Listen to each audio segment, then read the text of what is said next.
and fall to 8-5. You can now find 92.3 The Fan on YouTube. Subscribe to our YouTube channel. Get the best content from our shows each and every weekday. That's 92.3 The Fan on YouTube. From the University Hospital Sports Desk, I'm Jeff Thomas. Up next, after the Ken Carman Show with Anthony Lima here on 92.3 The Fan.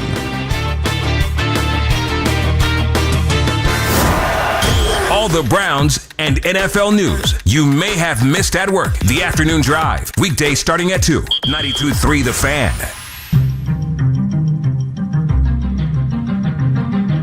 The Ken Carman Show with Anthony Lima. I've been really impressed by his work ethic, and that's going back to since the moment he got here. That's what we've been striving to work with him and with all of our guys. When they embrace it, that's the fun part, where you get to see these guys making strides. So he's still very early into his career, and he would tell you the same. You want to have constant improvement in everything you're doing. There's moments in these games that come up that are hard to replicate in practice. You can talk through them on tape. You can talk through them in a walkthrough, and then you get the rep in a game, and that's the most valuable learning tool you can have, and I think he will only take all of that and use that to his development moving forward. Was it a mistake not to start Shador earlier? Yeah, I'm not going to get into those type of things. I'm obviously focused on what's in front of us. Shador Sanders, your starter now for the rest of the season? Yes. This is Cleveland Sports Radio, 92.3 The Fan. Whoa! Come on. Okay, fine, whatever. What? You're just a fart. What? Come on. What am I doing the whoa for? You don't want to whoa? For what? Fine. Do we want a Super Bowl Super Browns because he started for the rest of the year? Well, I tried to do it yesterday and you got mad at me. Because they had just lost. I don't want to water down the Super Bowl Super Browns. Well, He went for 4 touchdowns yesterday. Yeah, I didn't want to do it. It's supposed to be watered down. Ken seemed like a pedestrian performance for the kid. No, that's not what I said. No. I said they lost. That's what I was upset about. I did not think it was a pedestrian performance. In fact, quite the opposite. Quite the opposite. He started for the rest of the year. Super Bowl Super Browns, yeah. Started for the rest of the year. Lima? Were you surprised that he said that yesterday? I certainly wasn't. I actually was. Because it's like, I don't know. It just seems to be everything is pulling teeth. And so it's like, is he the starter for the rest of the year? Well, we're going to go week to week. We're going to continue to go week to week. We're going to continue to go week to week. And he has a really good performance, and he did have a really good performance. And now he's the starter for the rest of the year. And it's like, well, there's 4 games left. Yes, you would say it, but I just expected them to do the opposite of what you would say, right? I thought they would. I seriously thought they would. But here they are, and they're going to start him for the rest of the year, and that's a good thing because we got to evaluate what we have there. Can I share one little thing from yesterday, by the way? When it comes to the 2-point conversions, maybe you're done talking about them, maybe not. Are you done talking about well, it was the 2-point funny conversions?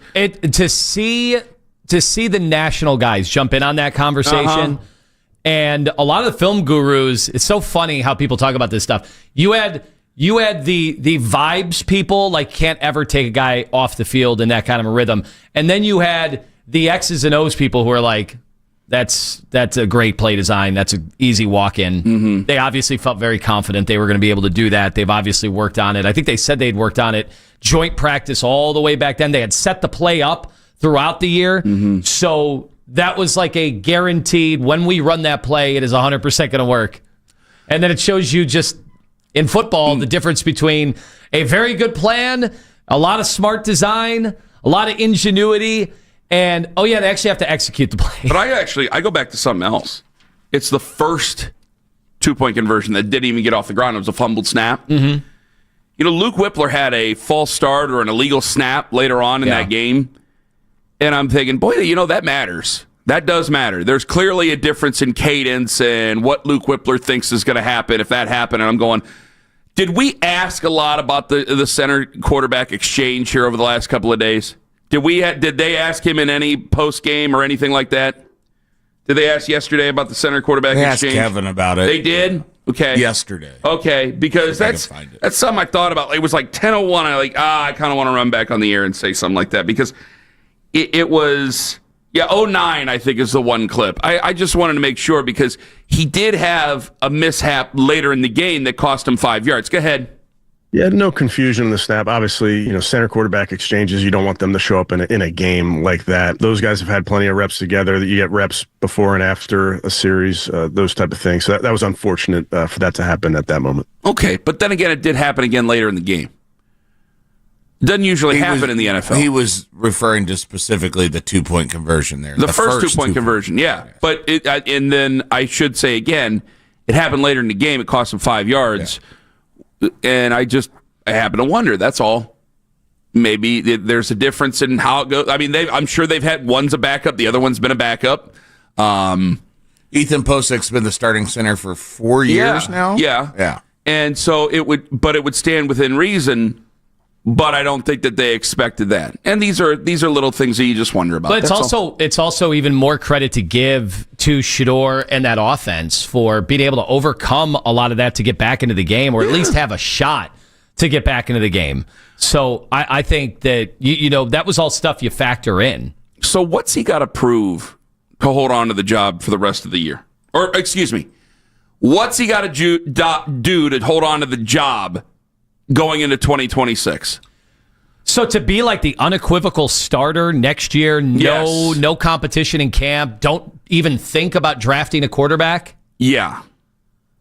What's he got to do? Oof. I think I know what he's got to do. That to me is a really high bar that I didn't think he had any shot. When he got drafted, I put out a tweet like that week, and I said, I don't think people understand how hard it's going to be for him to not only graduate up the ranks to be able to play, and then to play well enough for them to do that. And now he's already gotten to this point. There was some help. They traded guys ahead of him away. Other guy in front of him got concussed and wasn't playing well anyway. Mm-hmm. So a lot has already happened to get him there, which it's amazing we're even having this conversation. But the next part of that is going to be so much harder than everything he's done to this point, because it has to be without a shadow of a doubt, and he doesn't know who the decision makers are going to be. Because right now, we can all say that all the reporting is that everybody's coming back. Stefanski's coming back. Barry's coming back. But, talk to me in a month. There's still a lot that can change in this league. True. Shador also has to take the hits for another month, and he's going to have one of the worst offensive lines. Is he going to be able to survive that?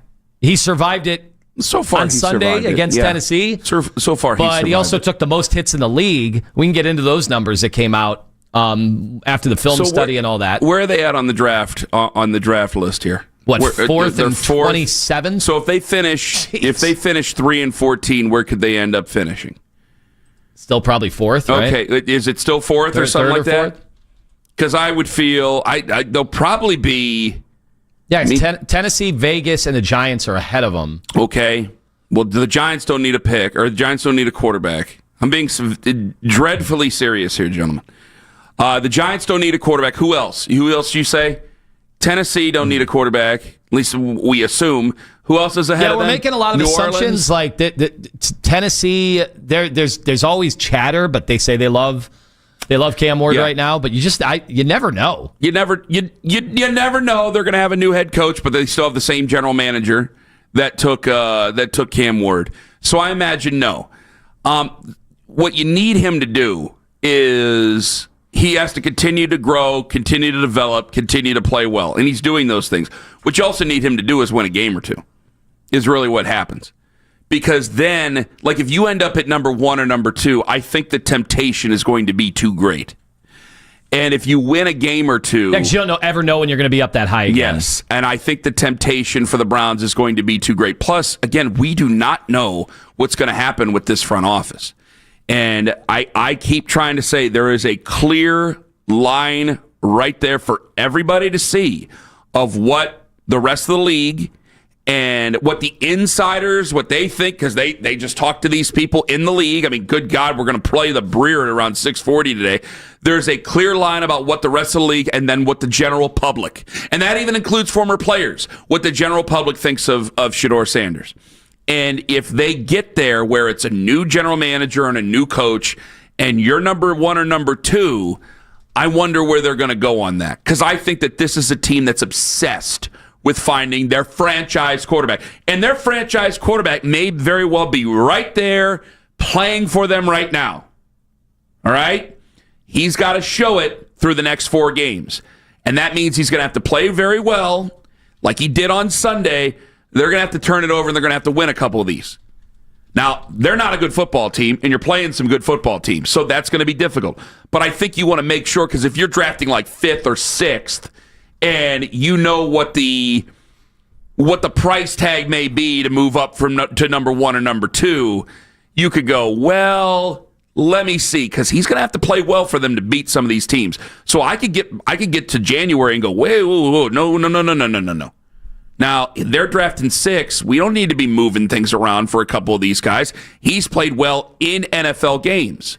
Now, there's still Dante Moore left to see in the playoffs. There's still Fernando Mendoza left to see in the playoffs. But I'm just giving you what the exact thought of it is when it comes to maybe a new general manager coming in or a new head coach coming in or both coming in, where they may think differently about this. And if they do, like, you got to kind of make sure that he shows that this is the guy. This is the guy. And I hate the argument using, well, it's just Tennessee. They're still pros. Those aren't high school kids over there. Pros are pros. And if you still have this guy showing this, not just against Tennessee, but against the Bears or against the Bills defense, the Cincinnati defense, I mean, there's things there that you can do where I could go, all right, I don't need to be moving up from 5 or 6 or 7 to go after one of these guys. Let's see what this young man has. I may very well be willing to do that. Yeah. Because, again, I'm a general manager who's not going to get fired. You are the same way, so we have time. Right. So I could be more than willing to go, hey, let's give him an offseason to work with this and see where it goes. Obviously, you can imagine what happens if, like, Mendoza, who's going to win the Heisman, has a chance to win the national championship, has been one of the great stories. Just like Shador was a great story in college football, this has a chance to be an even better story in college football. You know, again, Shador took on a program that, you know, was a disaster and a laughing stock. What do you think Indiana was? And Indiana's beaten better competition and being able to do it on a landscape that we would have never considered possible. If he pulls this off, there is going to be some sentiment like that kid is special. That kid has, you know, the tangibles and the intangibles. He has both, much of like a lot of the stuff we said about Shador. You know, looks like there's some leadership stuff there that is pretty interesting. Some competitiveness. Quirky, you know, you'd say a lot of that stuff about Shador Sanders has certainly some quirks as well. So there's a lot of interesting comparisons. The difference is Mendoza will be number 1, has a chance to be number 1 overall pick, and Shador, we thought before the combine, had a chance to be, you know, maybe the second quarterback taken, and then the free fall. Mm-hmm. So you imagine if you had a chance to take that kid, you passed up on him, and Shador plays more like 3rd, 4th, 5th round pick next year in year 2 when everybody has film on him.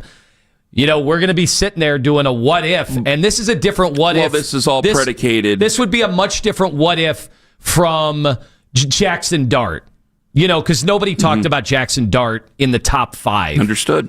This is, hey, you had a chance we have been stockpiling the assets to go up and get whoever we want in this draft. I know the complexion has changed. There's no Arch Manning, Nussmeier. You can go through the whole list of guys that we thought. Drew Aller, that all went away. God, I feel bad for him. But this guy has emerged, and they had made that Travis Hunter trade or whoever they were going to take to trade down. Great that they got Mason Graham. He's awesome. But it was about the pick. It was about getting another first-round pick so you had the ammo. And now you have the ammo, and you're going to let a small sample at the end of a lost year where what are you playing for, whatever. Like, that's a very serious assessment. And if you use that at the end of a year, we see crazy stuff happen all the time at the end of a football season, and you're like, oh, crap, we made long-term evaluations and big strategic changes based on the Browns are eliminated from the playoff, and there's some fun moving the ball up and down the field against bad teams, and you're losing. But you're playing against some pretty good teams. Think about what I just said. I understand that. But they're playing against some pretty good teams coming up. Yes. That's why I got to tell you. They are. I know that it's like, well, you guys just want people to listen. Well, of course, it's a radio show for crying out loud. But I look back on this yesterday. I was going back through some of the stuff, and I go, man, we've had a lot of real bad seasons that have ended with just a total fart on everybody's pillow. But I got 4 games left in this season, and I'm thinking there's a lot of pressure on this to figure out what's going to happen with the future. What's going to happen with Kevin? What's going to happen with Andrew? But most importantly, what's going to happen with the quarterback? What's going to happen with Shador? You know, what's going to happen with him? Because I just want to show everybody. Guys, I'm open-minded. I liked him coming out. I didn't think he should have been a 5th-round draft pick, for crying out loud. You and I were in agreement on that. I wasn't crying like Mel Kiper Jr. for crying out loud, but I didn't think he should have been a 5th-round draft pick. I thought it was silly that he fell to Saturday. I was excited that we got him. I'll never forget the day at Flying Monkey. We had some fun that day. But now that we have him and that he's growing, and he's climbing the pocket. He's starting to look off certain people. Yeah, I understand in the end zone, he took the tougher of the 2 throws because he did have Harold Fannin. I expect him, though, to see that on tape and fix that. Mm-hmm. Could be quick, very quick growing, learner. He's growing quickly. And if he's able to grow this quickly, then I find myself excited for these 4 games to see what can he do. Because to me, as a Browns fan here long term, it's no harm, no foul. I hate to be this way with a guy's career. If he goes out and he shows that he can do it over the next 4 games, let's talk turkey here. Yeah. Let's talk big stuff. I'm open. But if he doesn't show it over the next 4 games, well, that's why you stockpiled these 2 draft picks for. Mm-hmm. So I have to look at it pragmatically from long-term view and right here. I want the quarterback of the Cleveland Browns to do well. I want a young quarterback who's likable to do well. He's all those things. I want him to do well. And so I want him to do well over the next 4 games because I would love to have it going, okay, I have confidence in him with now an offseason. And I know they'll have an offseason to tape. I have confidence in him with an offseason to make better, to get better, and to continue to grow going into year 2. And we'll be able to use these 2 picks or even trade out and use one of them. If you want to stockpile for next year, you can always do that. Leave yourself an out. But there's a lot of different options that you can make. But we're just starting to roll up our sleeves and to go, what's going to go on here? I think that this is a pivotal 4-game stretch for all of our happiness because I don't want to be sitting over here going, I can't believe we missed out on this, that, and the other coming up next December. So there's a lot that he has to show because if we get changes the way that everybody's advocating for, that's going to mean new people, and that's going to mean that this league can be a very stubborn league, and I wouldn't trust any of them. For all the Shador fans who drop in on us every day, and we're thankful for your time with us, I wouldn't trust any of these other people to come in and go, oh, yeah, that's the guy. No. Because that's still in my mind that I had to be surprised on a Saturday afternoon with you at a bar in the 5th round, and we got people coming from one of those organizations that passed on him so many times over. We ain't out of the woods. It's a great game. We ain't out of the woods. May have been a part of the spreading of the propaganda about all the mishaps behind the scenes that caused him to plummet in the draft. And that guy could be a decision maker for the Browns next year. What's he have to prove to get this job for 2026? 216-474-0092. That and coming up at 6:43. Boy, Albert Breer got pretty spicy again on the Fan. 92.3 The Fan. 20.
something for everyone. Treat yourself or a loved one to a Woodhouse Spa gift card. WoodhouseSpas.com. I want him gone. I want Stefanski gone. I want Barry gone. I want everyone gone. Be a part of the conversation on the radio home of the Cleveland Browns. We are Sports Radio 92.3 The Fan.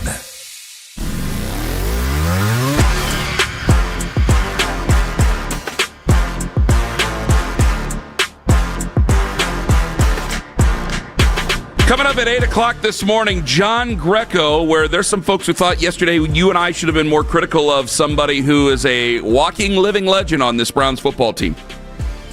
And I'm going to go, you know what? I'm going to go to an NFLer who watched the tape before, because we got the one phone call yesterday, and I didn't necessarily agree with it, but I go, you know what? That's a great question for John. We're going to ask John Greco about him coming up at 8 o'clock, because there's some people thinking that going for a record doesn't mean you should just give up your assignments, apparently. So we'll find out coming up here at 8 o'clock. 216-474-0092, also the Neutral Zone with Rat Boy in the Hog, and allow Lima to retort at 8:20 this morning. That's all I'm going to say. Zagura was on Afternoon Drive yesterday. Nathan is one of our favorite guests. We have him on Fridays, but he gets his crack with Afternoon Drive on Mondays, and he said about the next 4 games for Shador and the importance. I mean, if I keep seeing what I saw in this game, I think that answers it. Now, you want him to, the interception was bad. Yeah, and that's part of, you live with it a little bit, right? You try to do too much, and sometimes it turns into great plays, and sometimes it doesn't. But, you want to clean down maybe some of those, what I would call bad decisions. You want to make sure we don't get into some spots where we kind of have some of these lulls like we've had in a couple of these starts. But for the most part, he's shown the ability to attack you at all levels of the field. He's shown the ability to work inside the numbers and outside near the sidelines. I like what I've seen, and we just need to continue to see more and see it consistent, If he goes out there and you play these games competitively against these playoff teams, then hopefully, obviously, you want to win them. But as long as you're playing competitive football with these teams in December and he's looking good, I think you're well on your way to being able to make that answer. So you hear what Nathan says. I love the answer. I felt the same thing in real time. When he threw the pick, I thought, let's see how he responds to this, because the pick was terrible. It was a terrible decision. But if the guy is learning and he's good enough, you're going to live with terrible decisions. Young people make terrible decisions all the time. That's why they're young. They make them in real life, and they make them in the NFL on the field. And I thought he responded to it pretty well. I thought for a second we could have a nosedive where we just weren't going to get him anymore in the second half, and then things started to pick back up, and he played confidently. Sometimes when a young guy plays confidently, he made plays like that in college football. Sometimes you tend to think because you're under the gun, you can make him in the NFL. I end up being, I don't like losing. I don't like that it flipped the scoreboard eventually. But at the same time, I understand what our record is, and I understand that I got a good player going in that football game anyway. So I'm willing to accept it if it means growth. So we'll see if it means growth here. But I've noticed here where, Nathan and I, or Nathan and anybody will talk about, there was some growth there. The moving of the goalposts. Well, you're moving your goalposts. And I'm being accused of moving the goalposts in. You're being accused of moving the goalposts out. So where are we moving the goalposts on this? This became like, this stuff will catch wildfire in terms of, copycats and people online. They just all start using the same phrase. And all the Shador fans were using this phrase yesterday. And I'm like, man, moving the goalposts means, you're changing your parameters of an evaluation. And I'm like, I who's done that here? Like we always said, and I've been adamant, it's going to be really hard for Shador to play well enough to strike the notion of going up to get a quarterback next year. Well, he started the process, and he did so against the easier teams that he's going to be going up against, and now here come the harder teams. That's what I said 4 weeks ago. Well, yeah, but I said this is when he got the starting job, when after that concussion, and even after I didn't count the Baltimore stuff, I didn't care that he played poorly in the second half and looked like he quite frankly looked like he didn't belong in the league in that second half. And I'm like, well, that's stupid. He's going to get reps now, and we've always heard he's a. And I was terrified how he was going to look against Las Vegas. Absolutely terrified. And then he came out, he this debunked seems to be oil and water. This doesn't look well. Yeah, he debunked it immediately, and it was awesome to see. And I was like, good. We didn't want to see Dylan Gabriel the rest of the year. We were worried about whether we'd see Deshaun Watson, towards the end of the year. Well, what did he do? He came in and played well. Awesome. He's going to have to do that and continue to. I don't think he has to win. I know what you were saying in the last segment about well, the winning, because now that takes them further away from the number one pick. Like, I get what your point was. I want the decision taken away from them. That's why. Let me clarify real quick. I want the decision taken away from them. If Shador plays well, I want there to be something tangible at the end. One, because winning breeds confidence. So that's going to help out Shador. You beat one of these 4 football teams that are still in the hunt, that's going to be good. 2, it makes it harder to move up with other teams. Now, I know that a couple of those teams ahead of you are still not teams that maybe need quarterbacks. I get it. But it still makes it harder for you to move up with that Jacksonville pick. Because, again, we got Dane Brugler writing that they're going to move up. And I think that they're a very, very, very desperate team for a quarterback, maybe the most desperate in all of professional football history for a quarterback. And I think they're willing to do what's necessary if they believe in that guy. If you want Shador in 2026, he's got to prove it. And one of those things I help him to do it is going to be winning the football game here. And taking them further away from number one. You know, look, this is going to be a lot to overcome. Obviously, it's like they have no running game right now. The Judkins stuff is like falling off a cliff, and it's not even Judkins' fault, I don't think. You know, that mistake that he didn't pitch the ball notwithstanding. Like, he has not been able to get any kind of breathing room. He's getting hit behind the line of scrimmage. Obviously, we understand that the wide receiver room to begin with wasn't good. Now, Harold Fannin is emerging as a potential star here, and he is having an amazing, amazing rookie campaign, no matter who's throwing him the football. Whether it was Dylan Gabriel, Joe Flacco, Shador Sanders, like Harold Fannin, that's one constant. Like, it doesn't seem to matter who the quarterback is. He's had a few more opportunities down the field with Shador, that's for sure. So that's been awesome to see. But overall, talent-wise, now with this offensive line, and I don't know the status of Jack Conklin, but even when he's played, he's been not necessarily a strength. So this is not going to be easy at all against these teams coming up that are vying for the playoffs. And that's part of the evaluation, but that's been the evaluation that's been uttered. I know the Shador fans that have kind of parachuted in here, they think we just started doing radio 2 weeks ago.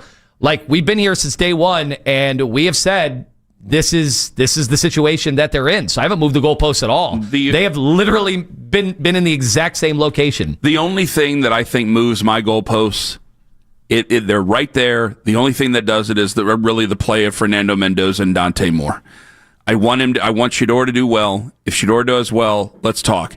If Fernando Mendoza and Dante Moore, like I think there's going to be a lot of people who either they're Browns fans and you don't want to take QBs, you're afraid to take QBs. All right, well, there's 20 years of history that would tell you why you're. I mean, me and Dave Denholm have been going back and forth. I go, Dave, you're just a Browns fan and you're afraid to take any QB.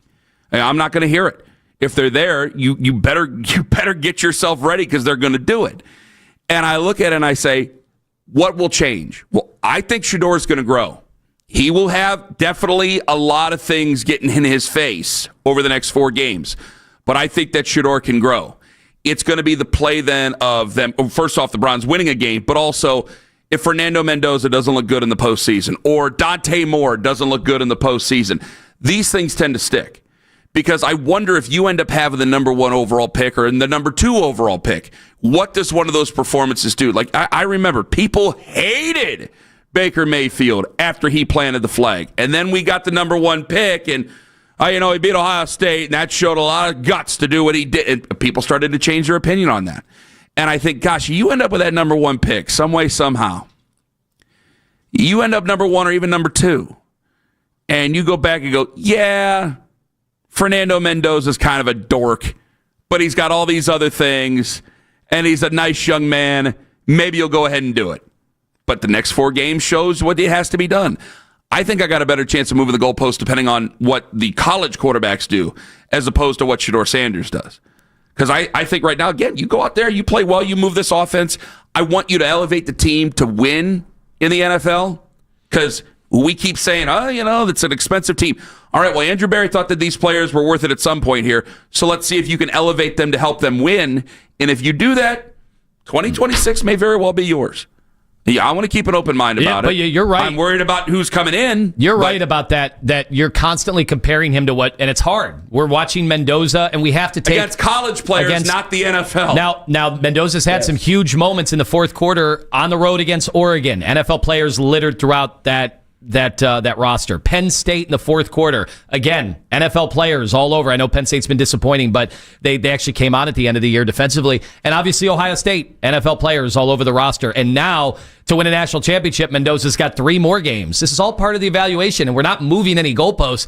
We said it all along, like Mendoza's full season will be evaluated, and Shador Sanders' full season, after he got the opportunity, will be evaluated. Coming up at 6:43, you want him gone. Well, there's some folks who think Kevin Stefanski should take it upon himself to get out of here on the first thing smoking. Ken Carman, Anthony Lima on the Fan. Northeast Factor Direct. Get on the first thing.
a difference in your community. A true touchdown for your future. Visit KimballCompanies.com/careers to apply today and get in the huddle with a winning team. Talk sports deep into the Cleveland night. Overtime with Jake Volnick. Weeknights at 7. Sports Radio 92.3 The Fan.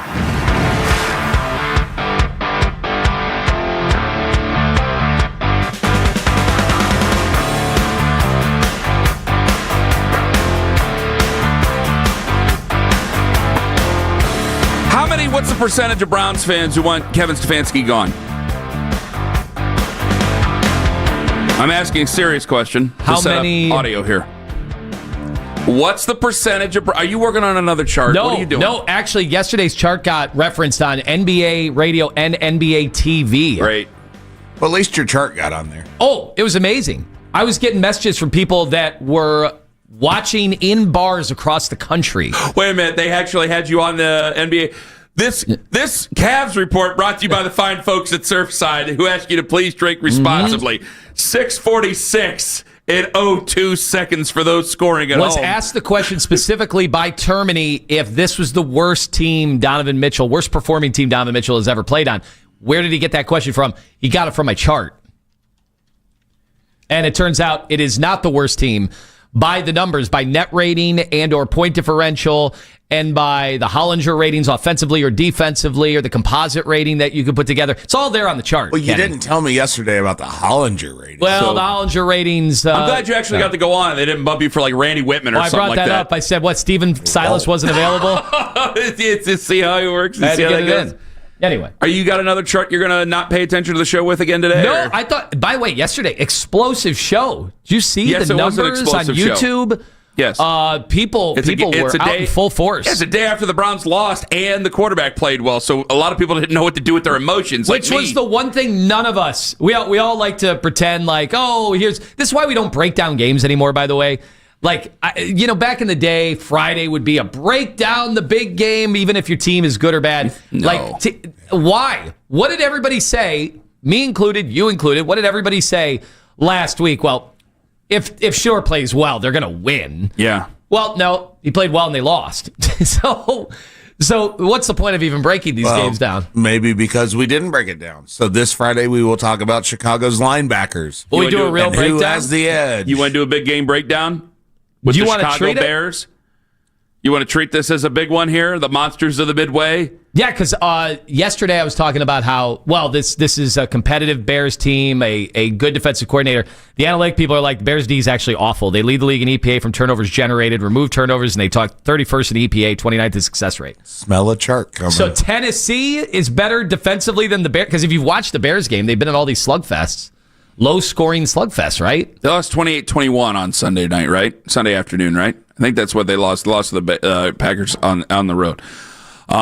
Well, we got plenty of time to talk about the Bears, so we'll get into that coming up. Probably never, but still, we'll probably try to do that on Friday then if you really will. You're not even here on Friday. You keep baiting me for this Friday, and you're not even here. I'm not? No. Anyway. I stand corrected. What is the percentage? You put out a chart about the days you'll be here. What is the percent? Jason Lloyd will be in with me. He's never done a chart. Here comes the Culligan man. All you guys who got a problem with Kevin Stefanski, well, Jason will be here with bells on at 6 a.m. on Friday. So other than Jason, what's the percentage of Browns fans who want Kevin Stefanski gone? Answer the question. Tried it for the third time now. It's got to be like 90+%. Okay, 90+%. Albert Breer agrees with you, except he thinks that Kevin Stefanski should take it upon himself from what I'm hearing here. Go ahead. Do you think that there's an element of Stefanski that's just like, I know I will get a good job and I don't want to deal with this? Like, maybe it's like, hey, it's time for a gap year. It's possible. I think he would get hired right away. I think the Giants might hire him. I think there'd be opportunity for him right away. I think he's still really well thought of in NFL circles. The one thing that would be really frustrating for me if I were a coach there is you've been trying to make decisions for football reasons and no one will accept them. I can tell you, just knowing the amount of people that I know there, that the quarterback situation was handled this year over the last 6, 7, 8 months in a way that was based solely on how the guys were performing in practice, solely on how ready the guys were to play. It makes him look bad now because Shador played really well. You know what I mean? Like in this particular game, we'll see what it looks like next week. But if you're Kevin and you are making all of these decisions for football reasons, and you've made a lot of other decisions over the years for football reasons, and they're constantly second guessed this way and everything turns into a circus, would you be sick of it? Oh, 100%. I would want to be so out of there. Can I, and this is definitely irresponsible, and I'm going to do it. I think that guy, I really think he wants that another shoe to drop. We'll see what happens this weekend. It's like, well, I think a lot of people thought it was going to happen one of these weekends, and it really hasn't. He's been fair to good through the first 3 games. You go ahead, Owen. That's what you from got? the Monday Morning Quarterback Thank podcast. Thank you. I forgot to say it because I was taken aback by the. We'll see what happens this weekend. Maybe we will. It makes me think, because now I'm getting spiteful. Because now I'm thinking, all right, are you doing these things? Are you just going to leave because you still have a contract? So I ain't gonna fire anybody. It makes me a little bit spiteful now. Like, now I kind of want to go, what is the power here? Like, Albert Breer is saying that these decisions are they made over his head, is what he's implying there, Tone? Yes. Yes. That, and just, there's no chance Kevin Stefanski, no coach would have wanted 2 rookie quarterbacks to come on board to compete, but then have the veteran quarterbacks there. Nobody would have signed up for that, right? But he said there's no way, and we've all said throughout the year that it's pretty clear Stefanski had less power than we thought, right? Well, yes, that's true. But he also said in that clip that the decisions have been made by who's available and what was the other? Who's available and who's performed well in practice? Who's performed better? Well, and by the way, that doesn't mean just training camp. Okay. And we saw, training camp where they're running 2 different football fields. It's very... No teams operate like that. Don't give away what you can. Different. Don't give away what you can sell at $8.20. I'm waiting for that. That's going to be a lot of fun. If they're going off of what they saw on tape or what they saw in practice, well, you didn't really give him a chance to show what he could do in practice. I think that's what a lot of people have a problem with. And they also feel that, hey, let's be serious here. Dylan Gabriel had to show a lot to show that you knew what you were doing with that draft pick, and he didn't show any of it. Right. The offense was stuck in mud. This offense at least works. And I'm sure that there's people who go, well, I wish he would have got to play against the Tennessee Titans. He got to play against the Jets, and they both lost. And maybe some of it wasn't his fault, just like some of it wasn't Shador's fault either. But there was also chances for you to go ahead and put yourself out there that you're better. You didn't get to do it, so I don't need to hear any of it. And I still look at the guy who has the higher ceiling and say, I want to see Shador play because I think he has the higher ceiling. And you feel the same way. We've said that all year. But this thought of, I think what frustrates a lot of Browns fans is that we keep looking for, and you keep looking for, accountability. And you have this cavalcade of people who are lining up to not provide accountability when the head coach of the football team, who, by the way, is saying he answers for all of it, is not being held accountable. And how would that? What would that look like? Him being fired already? I know. Does the owner need to come and say something? It becomes give him a demerit. It's not even about that. It's about the conversation of why do Browns fans feel this way towards this coach? Why do they see it living and breathing and see head-scratching things, but then people continue to go, this is Belichickian if you let him go. Or he should go to a place where he would be properly admired, where he would be appreciated for his good work. And I think that frustrates a lot of Browns fans going, hey, maybe it's not all there that's hunky and dory for him. Maybe it's not the best situation, but why isn't he stepping in there and taking any sort of authority over it when he's the head coach of the football team?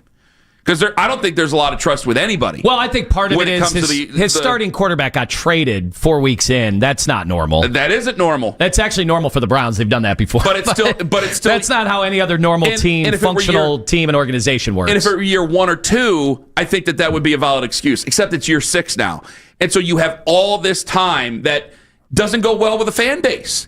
And so you make these moves, and you could say, yeah, you torpedoed him. And we could find out 5 years from now if he's doing something great with another team that, you torpedoed him, and you shouldn't have done this, and you shouldn't have done that. But I think Browns fans are going to go, this ain't the threat you guys think this is. Because they look at it on Sunday, and they go, you tell me analytics, but I got I got smart people on 2 broadcasts telling me, well, that's what the analytics say, and then we fumble the ball at the 2-yard line, or we try to run a reverse and guys don't know what they're doing with some of this stuff. And you keep telling me all these things that just don't make any sense. And I think a lot of Browns fans look at it and go, I've lost 2 ball games now based on situations where you either made bad decisions in the game or you didn't hold people accountable for what they messed up in the football game, notably as assistant coaches. Yeah. Oh, there's no doubt, and obviously we talked about this yesterday. I mean, I was on board with firing everybody last year at the end of last year. But when you, I know you were. But when you bring these guys back or whatever, and then it is pretty clear, and we again, you weren't on board with me when I said before the season started that this is an evaluation year. They're going to play a bunch of rookies, and this quarterback situation lends itself to being pretty transparent that the coach isn't really being put in a spot where they're supposed to win games this year. And once you look at it through the lens of this was always a punt year, this was always, and you're not punting on the evaluations, that's what it is, but this is not a wins and losses year. When you take that out and don't make that the priority, then you're left with this situation. You're playing a bunch of young guys. The offensive line is going to be completely rebooted at the end of the year. They might be 0 for 5. 5 current guys, that were starting this year might be all gone at the start of next year. Your wide receiver room is going to look totally different next year. You're gonna have the benefit of being able to. Mason Graham has played like 100% of the snaps available this year. I want you to think about that's a rookie. this. I want you to think about and this he's good. For the next 5 minutes. What you just said, everything you just said was a lot of it was very valid. All right, I might want to pick apart a couple of things. I want you to think about this for the next 5 minutes. If it's true and you are right, which you may very well be right, and I think a lot of people, if this year was just about evaluation and that's it, do you believe that Kevin was a part of it? Don't answer that. Oh, you just did. If you believe that Kevin's a part of it, then why would Jimmy send him away? Contemplate that, other than to satiate our bloodlust. Coming back in 5 minutes on The Fan. Anthony Lima.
way this is headed. I think you want to continue to see progress and improvement. I guess I don't really understand what the point would be. You know, if you have him play a couple games, I mean, what happens if he really plays well? You go into next year and say Deshaun's the guy? Catch Odyssey NFL insider Ross Tucker on Afternoon Drive every Wednesday at 4. We are Sports Radio 92.3 The Fan.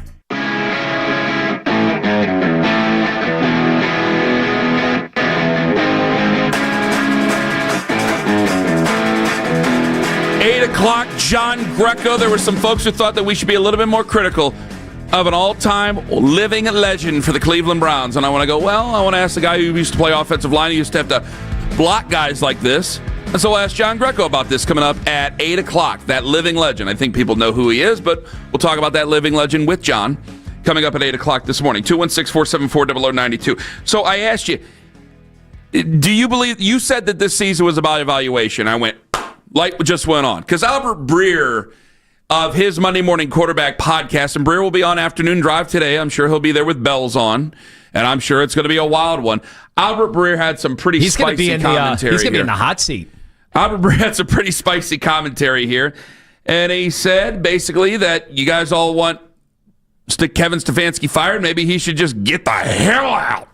Do you think that there's an element of Stefanski that's just like, I know I will get a good job and I don't want to deal with this? Like, maybe it's like, hey, it's time for a gap year. It's possible. I think he would get hired right away. I think the Giants might hire him. I think there'd be opportunity for him right away. I think he's still really well thought of in NFL circles. The one thing that would be really frustrating for me if I were a coach there is you've been trying to make decisions for football reasons and no one will accept them. I can tell you, just knowing the amount of people that I know there, that the quarterback situation was handled this year over the last 6, 7, 8 months in a way that was based solely on how the guys were performing in practice, solely on how ready the guys were to play. It makes him look bad now because Shador played really well. You know what I mean? Like in this particular game, we'll see what it looks like next week. But if you're Kevin and you are making all of these decisions for football reasons, and you've made a lot of other decisions over the years for football reasons, and they're constantly second guessed this way and everything turns into a circus, would you be sick of it? Oh, 100%. I would want to be so out of there.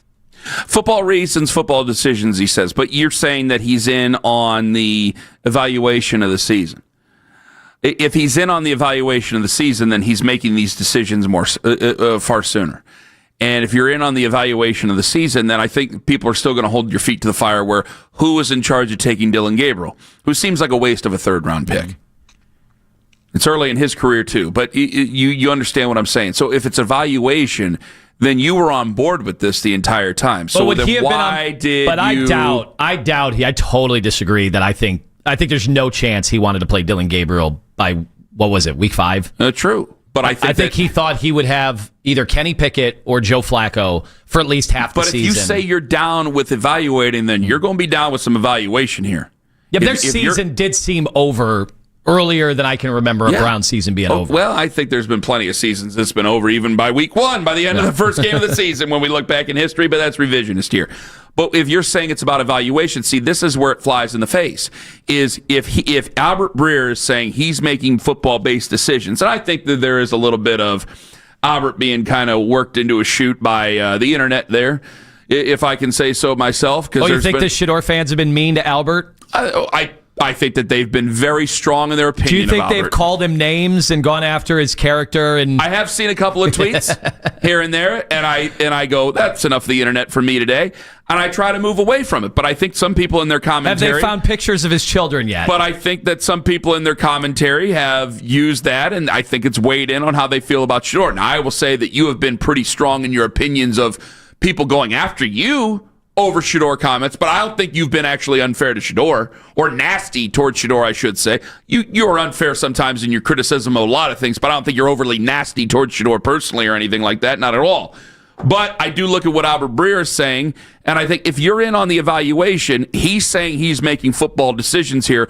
Well, if you're making football decisions and they're flying in the face of evaluation, then these are two different messages that Browns fans are getting. And I think a lot of Browns fans are going, hey, you know what? Just move on from them all. We'll move on to something else. Except for maybe Shador Sanders. Because they can only go by what they see, Anthony. And what they see, if you told me this entire time that he's not ready. He's behind the 8 ball. He doesn't know the offense. All these things that have been said to Browns fans that we've in so many ways have had to accept here over these last so many months, and he goes out there and he plays pretty well. People are going to go, wait a minute, the team's bad. You haven't made great decisions for us to win these football games. Now the guy who was buried ends up playing the best out of all the quarterbacks here. We got ourselves a hell of a problem on our hands here. There is zero trust. And so if there's zero trust, people are going to want these people gone over zero trust. So you can't give me evaluation and then argue about football decisions. Well, that's my problem with all this. I think the coach is part of the evaluation too. I know you asked right before the break. How can I evaluate him when he's in on the evaluation? These are two different things. You got to be. It's the old Don Nelson. When Mark Cuban tells the story when he first bought the Mavericks and Don Nelson was the head coach and Mark Cuban's like, I want to win, and Don Nelson's like, well, do you guys want to tank this thing out? And he's like participating in the tank according to Mark Cuban. And then Mark Cuban gets rid of Don Nelson. He's like, we can't think about that. Well, if you're participating in the evaluation of things, then how am I supposed to just let you go if I agree with you on that? I mean, he is part of the evaluation, meaning they're evaluating Kevin and whether he can coach here in year 6, and I think he's failing that with flying colors. And I've said he was in a terrible spot to start out the year with that offensive line playing all these rookies. The rookies have been good, but you shouldn't have to rely on rookies to this extent. They have no I've heard in the way some teams, in the NFL, like the Green Bay. Green Bay has a whole nother second layer of talent beyond just their veterans. Then they have young guys. We don't have that. We just have rookies playing well, and then a bunch of guys that are going to be on their way out. You think about the veterans on this team that are not going to be here next year: Wyatt Teller, Joel Bitonio, Conklin, David Njoku, probably not going to be here. You go on and on and on the amount of names that are probably not going to be here next year. Kevin was in a really tough spot to start out the year. Then they trade your starting quarterback away. Then you're forced to play a third-round pick who was overdrafted. Now, maybe he was part of the reason that he was overdrafted. We don't know for sure, but we've heard reports. Either way, there's no doubt Kevin was put in a terrible spot, and he has also not passed any of the tests himself. No. So he has not overcome that. Kyle Shanahan has been put in a terrible spot in San Francisco this year. They lost all their best defensive players. And they had injuries on offense, and they had contract squabbles. But they're also never. And he overcame them. But they're not evaluating. Again, when you're telling me they're evaluating, then you're giving him an out. Is what I'm trying to say. I'm not. Listen, your record is what your record is. But I don't want to just let go of the guy just to satiate radio show host bloodlust. All right. Now I can't imagine going into a year 7. With all this going on, it seems to be it's just too much, and it would probably be better for everybody involved if they all went their separate ways. But I'll be damned. You guys are supposed to know more than me. You guys are supposed to know more than the listeners, the guys driving into work today. You're supposed to know more. And if you guys want to evaluate things, then fine. But I don't care for it, and it happens all the time in the NFL. I totally get that. I know that. But just firing a guy just to calm the waters is not the right thing to do. And when you're telling me that they're evaluating Anthony, that I can't hold him accountable, because then I got two point conversion attempts going, why'd you do that? You opened up the offense against Tennessee. Why'd you open up the offense against Tennessee? You've been a conservative head coach. So far, Tommy Rees has been conservative. I wanted them to open up the offense. Why did I want them to open up the offense going into Tennessee? I wanted to see what the young man can do. Is that conducive to winning the way that this team wants to do it? Then now you're telling me point blank that it's about evaluation. I'm supposed to hold his feet to the fire over participating in the evaluation? I'm saying the word evaluation too much. I'll try to stop. But there's two separate things. How can I fire a guy when he's an active participant in what we're trying to do? So you're either making decisions based on desperation that are costing our football team. Like the Bubba Ventrone stuff, hey man, that's crazy to me. But you're either making decisions and you're costing our football team, or you are willfully participating in all this. And if you're willfully participating in all this, then am I just handing over a good football coach to another team, and am I destined to repeat this. This is uncomfortable to say, guys. This is not an excuse. This is not a reason for people to keep their jobs when you see the scoreboard up there. I hate the whole, the processes are good and the spreadsheets are good when you guys are losing football games. But you're the one saying evaluation, Anthony. So everything I yelled about yesterday, I guess that's not true. And we should just keep him. I mean, you're the one who wanted to get rid of him, but you're making the argument for evaluation, then I guess we should just keep the guy. But no, because I think he should be gone. So I think I've been pretty clear on that. I understand that for about a year but now. I'm telling you, I don't believe you believe what you're saying. I do. I want him fired. I want him fired last year. I wanted the GM fired. But you're the guy I wanted who, everybody fired. But you're the man who took the LSAT and believes that there should be evidence given when we make these judgments. I'm just saying, like, there's no way you could tell me Kevin Stefanski he overachieved, but right? Like he did 3 years. Twice. He did a couple of years ago when he had Joe Flacco down the stretch. But this year he's failed every test with flying colors. Even when he gave away play calling, which is fine. We were talking about whether you even noticed a difference really all that much. They're running the same plays. And now they had some creativity in the works, on the 2-point conversion.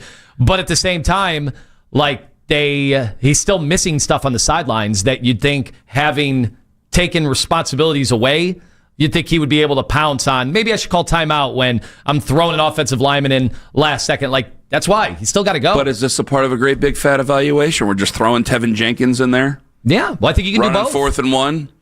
He's going to evaluate and make himself look bad and get himself fired? No. It's not a guarantee that he's going to get the Giants job. I'm saying that he could be put in a really tough spot, and other coaches would have done a much better job in that tough spot.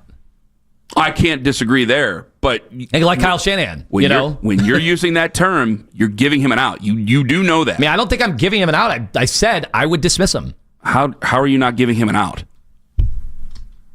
You can shake your head. It's a radio show. They can't see you shake your head. I am confused at what Ken's getting at. How am I saying confusing? He's contradicting everything he said for the last year. I'm not. He's contradicting the reasons I gave yesterday. He's been put in a really tough spot, and he should still be fired. I don't think those are two opposing, conflicting things. I understand what he's saying. I do not. Then if he's saying he's put in a really tough spot, then he's saying he should be getting rid of the people that are above him. That's what he's saying. Well, he can't do that. Who? So, Stefanski. Of course he can't do that. Right. So it's probably time for him to go. So we're just going to get rid of the wrong people? Or are we going to get rid of all of them? That's what we got to do to get out of this, yeah. Okay. 216-474-0092. I just want to make sure this I don't just mean this segment. I mean all of this. This whole muddy mess that it is. About last night, coming up at 7:45, and did they make the right decision? They absolutely did not. But they is way different than you think we're going to bring up coming up here in 5 minutes on The Fan. Window Nation.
before the game ended as Jalen Hurts threw his 4th interception of the game. Eagles have lost 3 in a row, and they fall to 8-5 on the year. You can now find 92.3 The Fan on YouTube. Subscribe to our YouTube channel to the best content from our shows each and every weekday.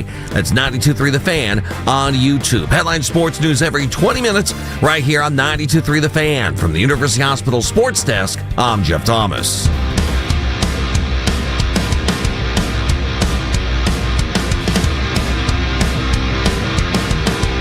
$7:45 about last night. Good God, you see the Eagles? Lord Almighty. The play where there were like 3 turnovers on one play. Ooh. That seemed to be the lasting image out of that. Roller all over again. My goodness gracious. It's pretty crazy right now that if you look at the wild card race, remember we were in the hunt for like 48 hours?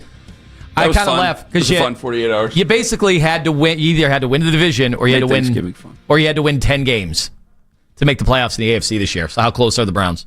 Coming up at 8 o'clock, John Greco going to join us on the show. Real quick, I'm going to get to these phones here in a minute, but let me ask you this. Did the committee get it right? No. No, they'll probably... We didn't get a chance to talk about it yesterday. They'll never get it right. This is an impossibility. This is to take in the Super Conference era where teams don't have remotely the same schedules anymore, even in the same conference, where you don't have divisions, which we didn't like divisions either, but now... It's like, look at what happened in the ACC. You know, the best teams aren't even playing sometimes in the conference championships. The tiebreaker, is going to be arbitrary no matter how you use the tiebreaker. So they're never going to get it right. But the argument was always, well, who cares? Once you get to 12 teams, you're just arguing over those next teams.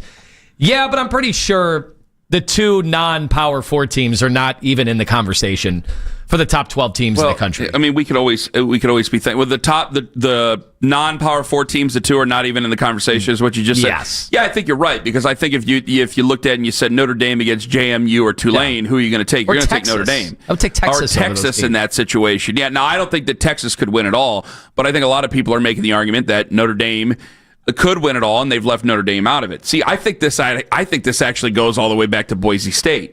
I agree that I think the playoff committee is not trying to have antitrust lawsuits being thrown against them, so they have to throw 1, if not 2 teams in there that are both conference champions. So they say that conference champions matter, but a team that was 7-5 ended up winning a conference championship and one of the P4 because they're not really P4, but they're P4 because they're an ESPN partner in all this. I mean, this is very convoluted here. Notre Dame got left out. And I think a lot of people don't like Notre Dame, so they're very happy that Notre Dame got left out. And I got to admit, it is kind of amazing to see a team that I just thought would get an automatic bid because of the name, because of the cachet, because of the money that it means. I'm shocked that they got left out. I really am. Because they won 10 games in a row, and they did so in convincing fashion. And I know their schedule ain't that great, but if you look at JMU's power ranking and a couple of the other ones, you can only play the teams that are ahead of you because of your conference. Yeah. They're supposed to have an ACC agreement. They can only play the games that are ahead of them because of the ACC agreement. Now, some of this stuff seems to be a little goofy, but now it becomes an ACC Madison, game with some of these teams. I know it was supposed to be they wanted to avoid lawsuits. They wanted to be inclusive. It would be cool to get teams out of the normal hierarchy. But James Madison played 1 Power 4 team all year, and they lost. It was Louisville. But how are they even being considered? But the reason I go back to Boise State is because it basically sets a precedent, I think, in so many ways, does it not? Where, hey, you could have said what you wanted to about Boise State. They beat Oklahoma. Everybody in the world took Oklahoma to beat Boise State. And that was one of the biggest things ever. And Boise State proved to be a tremendous program. Like Hawaii played Georgia years ago, and it wasn't even a football game. Was it the Sugar Bowl? And it wasn't even a football game. It was over by the first quarter. Boise State goes and beats Oklahoma. A guy proposes to his girlfriend on the sideline. They're still married, by the way, happily. And it's one of the greatest stories ever. You don't know how happy they're. You just know they're married. Well, I saw them on Instagram, and they look really happy. I imagine that they're really happy, right? Because they're on Instagram, and they're very happy. Yes. That's a good point. What are the point spreads? Tulane is getting 17.5. Remember, they already got... It was at 21 at one point. The Sharps are betting it down. They got destroyed by Ole Miss the first time they played them. Just funny they have a rematch. James Madison is getting 21.5 against Oregon, and that seems... I'd be taking 30. But let me ask you, Yes. What? The thought all along was, and the playoffs were really cool last year. They were awesome. They were pretty amazing. But now the bowls are done, so nobody cares about bowls ever again. And as evidenced by teams just refusing to go to the bowls, and Notre Dame's not going to go, whatever. And I can't even really blame them at this point. Still looks weak, but I can't necessarily blame them.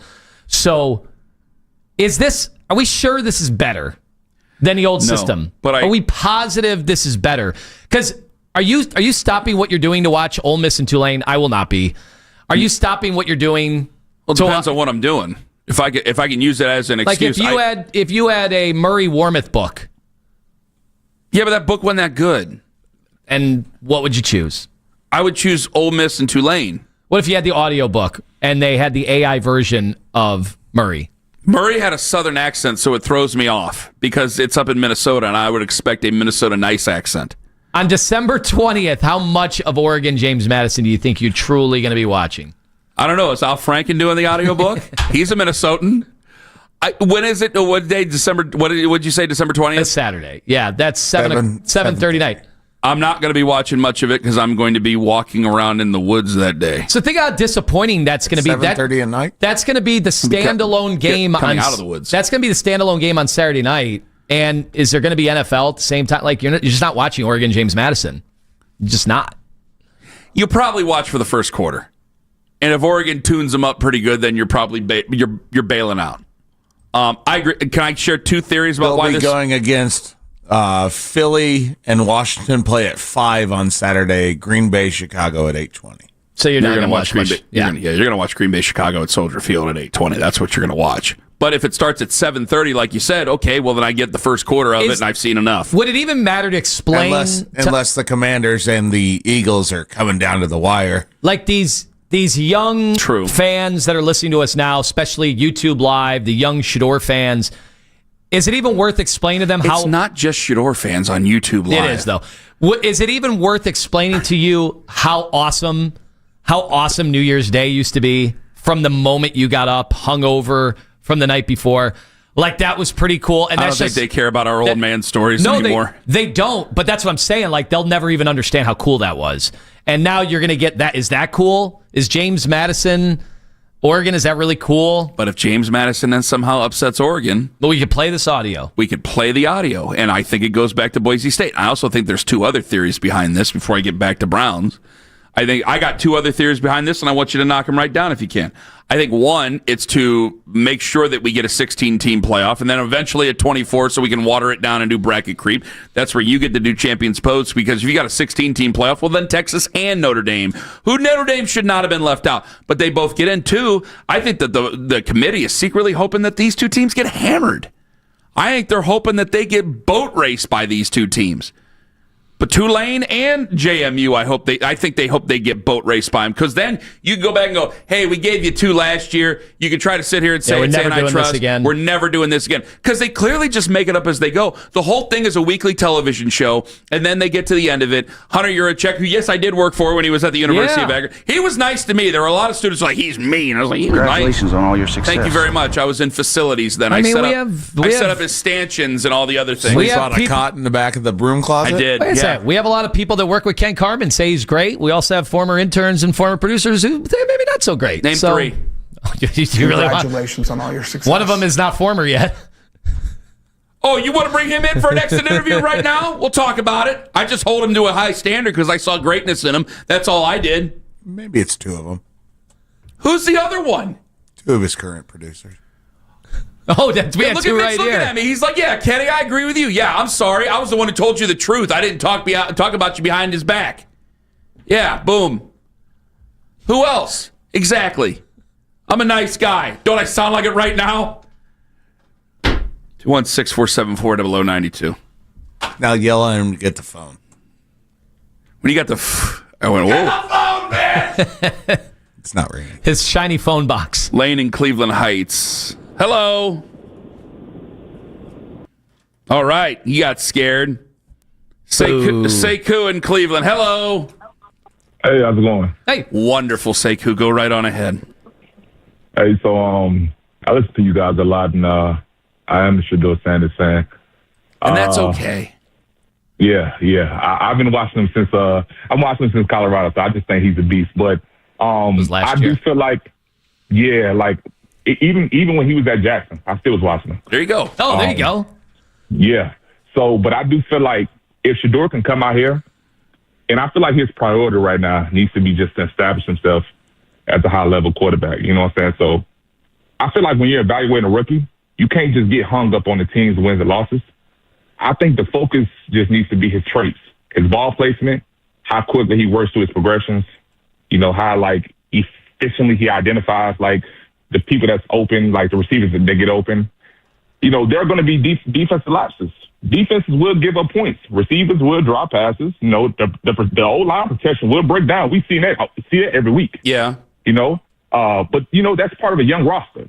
So I don't think none of those things should define his evaluation, our evaluation of Shador. As long as he can sit back, throw great passes, read through his progressions real well, everything else, we should only focus on his play.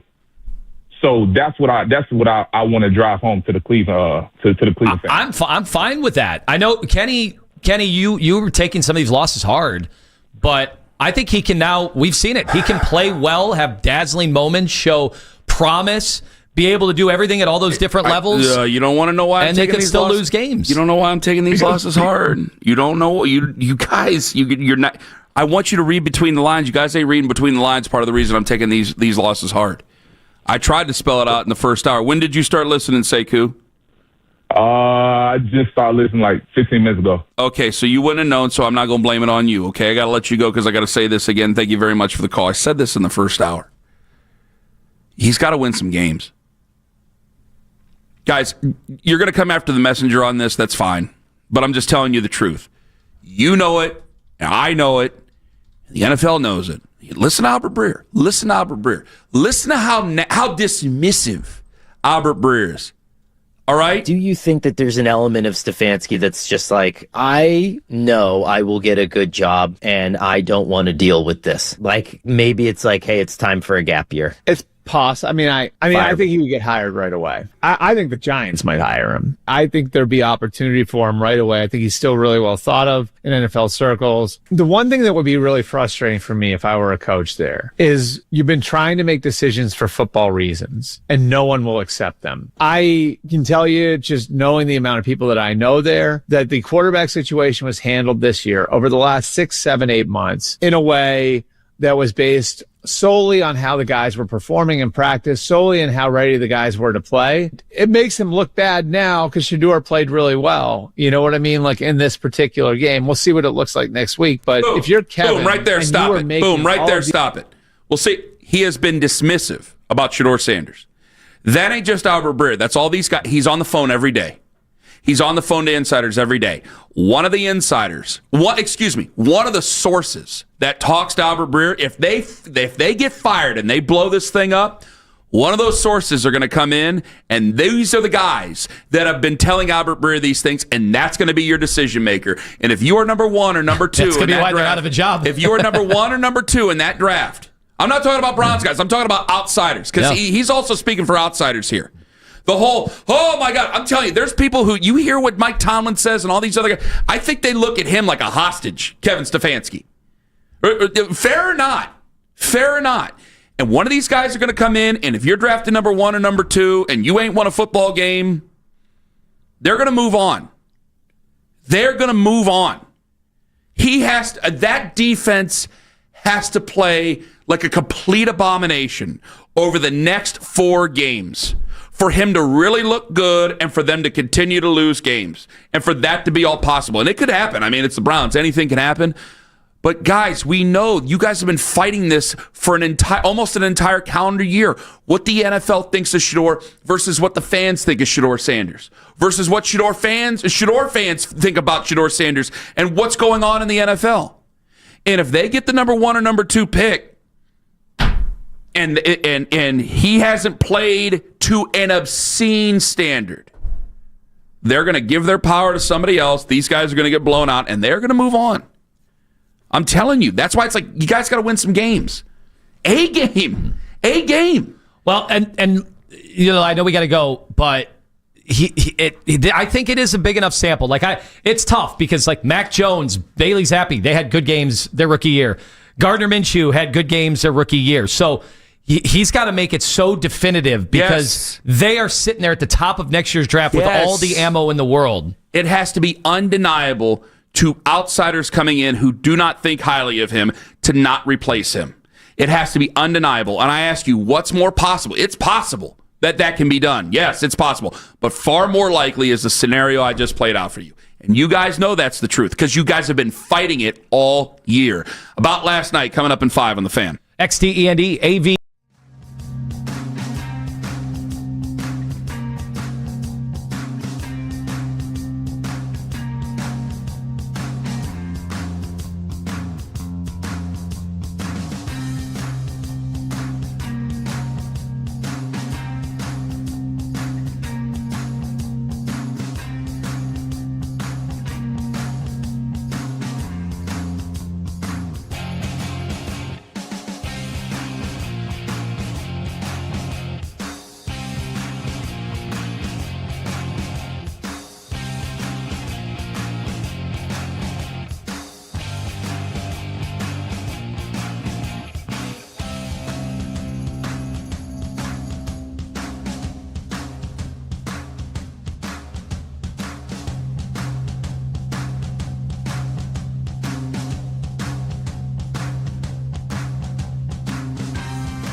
92.3 The Fan on YouTube. So much can happen around the globe that we never hear of. Embarrassing. We got to be better on defense. It won't matter till April. I think we know that. Y'all gonna write us off. We could go 82-0. No one would care. He's a piece of crap. The kid, he sucks. He's sucked his whole career. I got rumors about him. How he couldn't please his wife, so now he's divorced. Put a damn winning team on the field. Now the Ken Carman Show with Anthony Lima give their thoughts on what you might have missed about last night. Last night we had a Monday night match between the Chargers and the Eagles that was pretty wild. At 8 turnovers for the contest, 6 in one quarter, and 3 on one given play. This is Chargers head coach Jim Harbaugh following last night's game and making some comparisons to some of his life achievements. Wonderful feeling of winning and thrill of victory. It's certainly in the discussion. I put in the discussion the birth of my 7 children, my marriage, in the conversation. Just joyous. The biblical definition of that is just overflowing with joy. I don't know if I'm the wife and kids. I don't feel like that'd be a compliment getting to compared to that game. I mean, this is another instance. We're talking about coaches that are overcoming. I mean, this is another coach that is overcoming what has been musical chairs on their offensive line. I think by the numbers they had I'd seen 30th or 31st ranked offensive line, and now they've won, 2 in a row. They have the Chiefs, Cowboys, Texans, Broncos, though. That is how they finish. For them to try to stave off probably Indianapolis. And talking about the overcoming thing is that when you bring up Kyle Shanahan as well, I mean, you have 2 coaches that have been given absolute power, where we've been talking about power that's been taken away for reasons that we really can't explain. Is it a prereq to be a part of the Chargers that you got to have 1,000 children? I didn't know Harbaugh his had oldest so many. kid's 35. His youngest one's 8. He had a kid 8 years ago. Yeah. Good God. Well, you love kids that much, you can afford them. Go right on ahead. I mean, raising kids for Jim Harbaugh is probably different than raising kids for guys like us, right? Yeah. Okay. Just making sure. Very much so. We'll get to quarterbacks, so I have a lot of kids at 8:45 for the neutral zone. Later on, we had the college football yesterday. We had the Heisman finalist, Julian Sayin, among the 4. We also had Ryan Day talking yesterday after the Buckeyes' lowest scoring performance of the season, the Big Ten Championship loss to Indiana, confirming that Brian Hartline remains as the play caller. So Brian was calling it, but we're all involved, all of us. We try to give as much input as we can and, try to, organize the thoughts and try to help the best we can, and we'll continue to do that. I do think having more time to prepare for this game will allow us to be more efficient. There's no question about that. But, Brian calls the plays and we'll continue to call the plays, but we're going to have everybody involved with it, and it's a group effort. Now I'm asking you guys this theory. Would have been more efficient for Ohio State to just have a clean break with Brian Hartline as he has 1 foot in the door with USF? I don't think so, because you still have a young quarterback. I know he has experience now, but you get in your ways, you get stuck in the ways that you want to do some things. And so if you're giving these type of plays and giving these plans and the earpiece for the 15 seconds, there's something that is going to be comforting about that. And different coaches have different styles, so you have a different coach in there. Who knows? I mean, God knows we know that Brian Daboll and Todd Monken certainly talk to quarterbacks differently when they're in each other's headsets. So I feel that, it's a lot to take on. It is a lot to take on. But, you still have some really good football players there. You should be able to get this team to the national championship game. Last year, they used the time very wisely after showing a lot of flaws against Michigan, especially on the offensive line. And now they do have to scheme. They're playing better teams now. So they have to assume that every team here on out, for them to win a national championship, will have a pass rush like Indiana's, and now they got to scheme for it. Well, one team that will not be participating in the upcoming college football playoff, that is the Notre Dame Fighting Irish, and their athletic director, Pete Bevacqua, went on Dan Patrick yesterday and kind of talked about this strained relationship between him and an entire conference and knocked the Irish out. I have tremendous respect for Miami and all the teams in the ACC, but we were mystified by the actions of the conference to attack their biggest, really, business partner in football and a member of their conference in 24 of our other sports. I wouldn't be honest with you if I didn't say that they have certainly done permanent damage to the relationship between the conference and Notre Dame. I love it swinging it around there. Who would you rather, Kurt Bevacqua or Pete Bevacqua? I see what Tommy Lasorda has to say. Yeah. I worked with a guy named Brad Bevilacqua. Really? Didn't think about that. Anyway, I love how salty Notre Dame is with all their resources, with all their boosters, with all their money, with all the advantages that they have as well. And now their TV deal is considered not an advantage, and it didn't used to be that way, 15 years ago. They've been stubborn. They don't want to join a conference, and so they end up with scheduling quirks like this year, where they basically play all the bad teams in the ACC, and those are considered their tough road games. Like, you lost way back when, and I didn't think that should be the end of the world that you lost to Miami way back when, but your margin for error was 2 non-Power 4 teams that are in this playoff. Notre Dame is definitely better than probably both of them. But, I don't have a lot of sympathy because you guys have made it this big thing that you don't want to join a conference. Well, you're not going to get the benefits of being in the conference. I can't have sympathy myself. I know that they've given a lot of the history about stuff that way before any of us were any born, things like that. Well, you guys can cling to that, and you guys can do that while you're at home, not playing in a playoff game or a bowl game for that matter. Because you got 2 conferences there that are as powerful in sports as you're going to find. They're not going to take some half-hearted effort.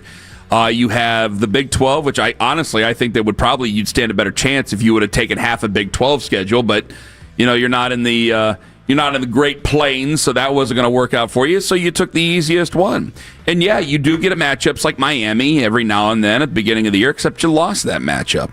And when you boat race Boston College, or Syracuse, I should say, and Stanford's not on its ass, I think they finished better than what a lot of people thought, but still, when these games aren't the type of games that you thought they were going to be, it's going to end up costing you in the end. So do they want to get into a conference, or do they want to spill out of a conference? Because, gosh, you look at what they could schedule non-conference. I know it's still a destination, but, boy, it's very difficult to find quality in there. That's it for About Last Night. Fantastic as always. Coming up at 8:45, it's the Neutral Zone with Rat Boy and the Hog. Coming up next, the Rat Boy and the Hog go against John Greco. Well, not go against, but you go with him, because I want to find out whether or not these people who are telling us that we should be critical of a living legend of the Cleveland Browns, whether or not they're right. John Greco is going to tell us next on The Fan. Anthony Lima for...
straight, and that puts them at 8-5 on the year. Listen to The Fan Rewind, weeknights 11 to midnight. All the best segments from all our shows can always listen on the Odyssey app. Headline sports news every 20 minutes right here on 92.3 The Fan. From the University Hospital Sports Desk, I'm Jeff Thomas. Catch Afternoon Drive with Nick Wilson and Jonathan Peterlin live on YouTube each and every weekday from 2 to 7 p.m.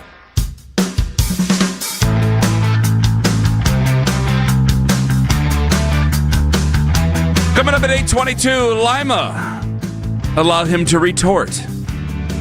Coming up right now on the Fan Hotline, John Greco. He joins us right now as he breaks down the game against the Tennessee Titans. And, of course, Myles Garrett taking a little bit of heat from some of the media as well as some of the fans saying that we should be more critical of Myles Garrett. It's like the one thing that we had to look forward to, and apparently now we should be critical of him. So John joins us right now on the show. Hello, John.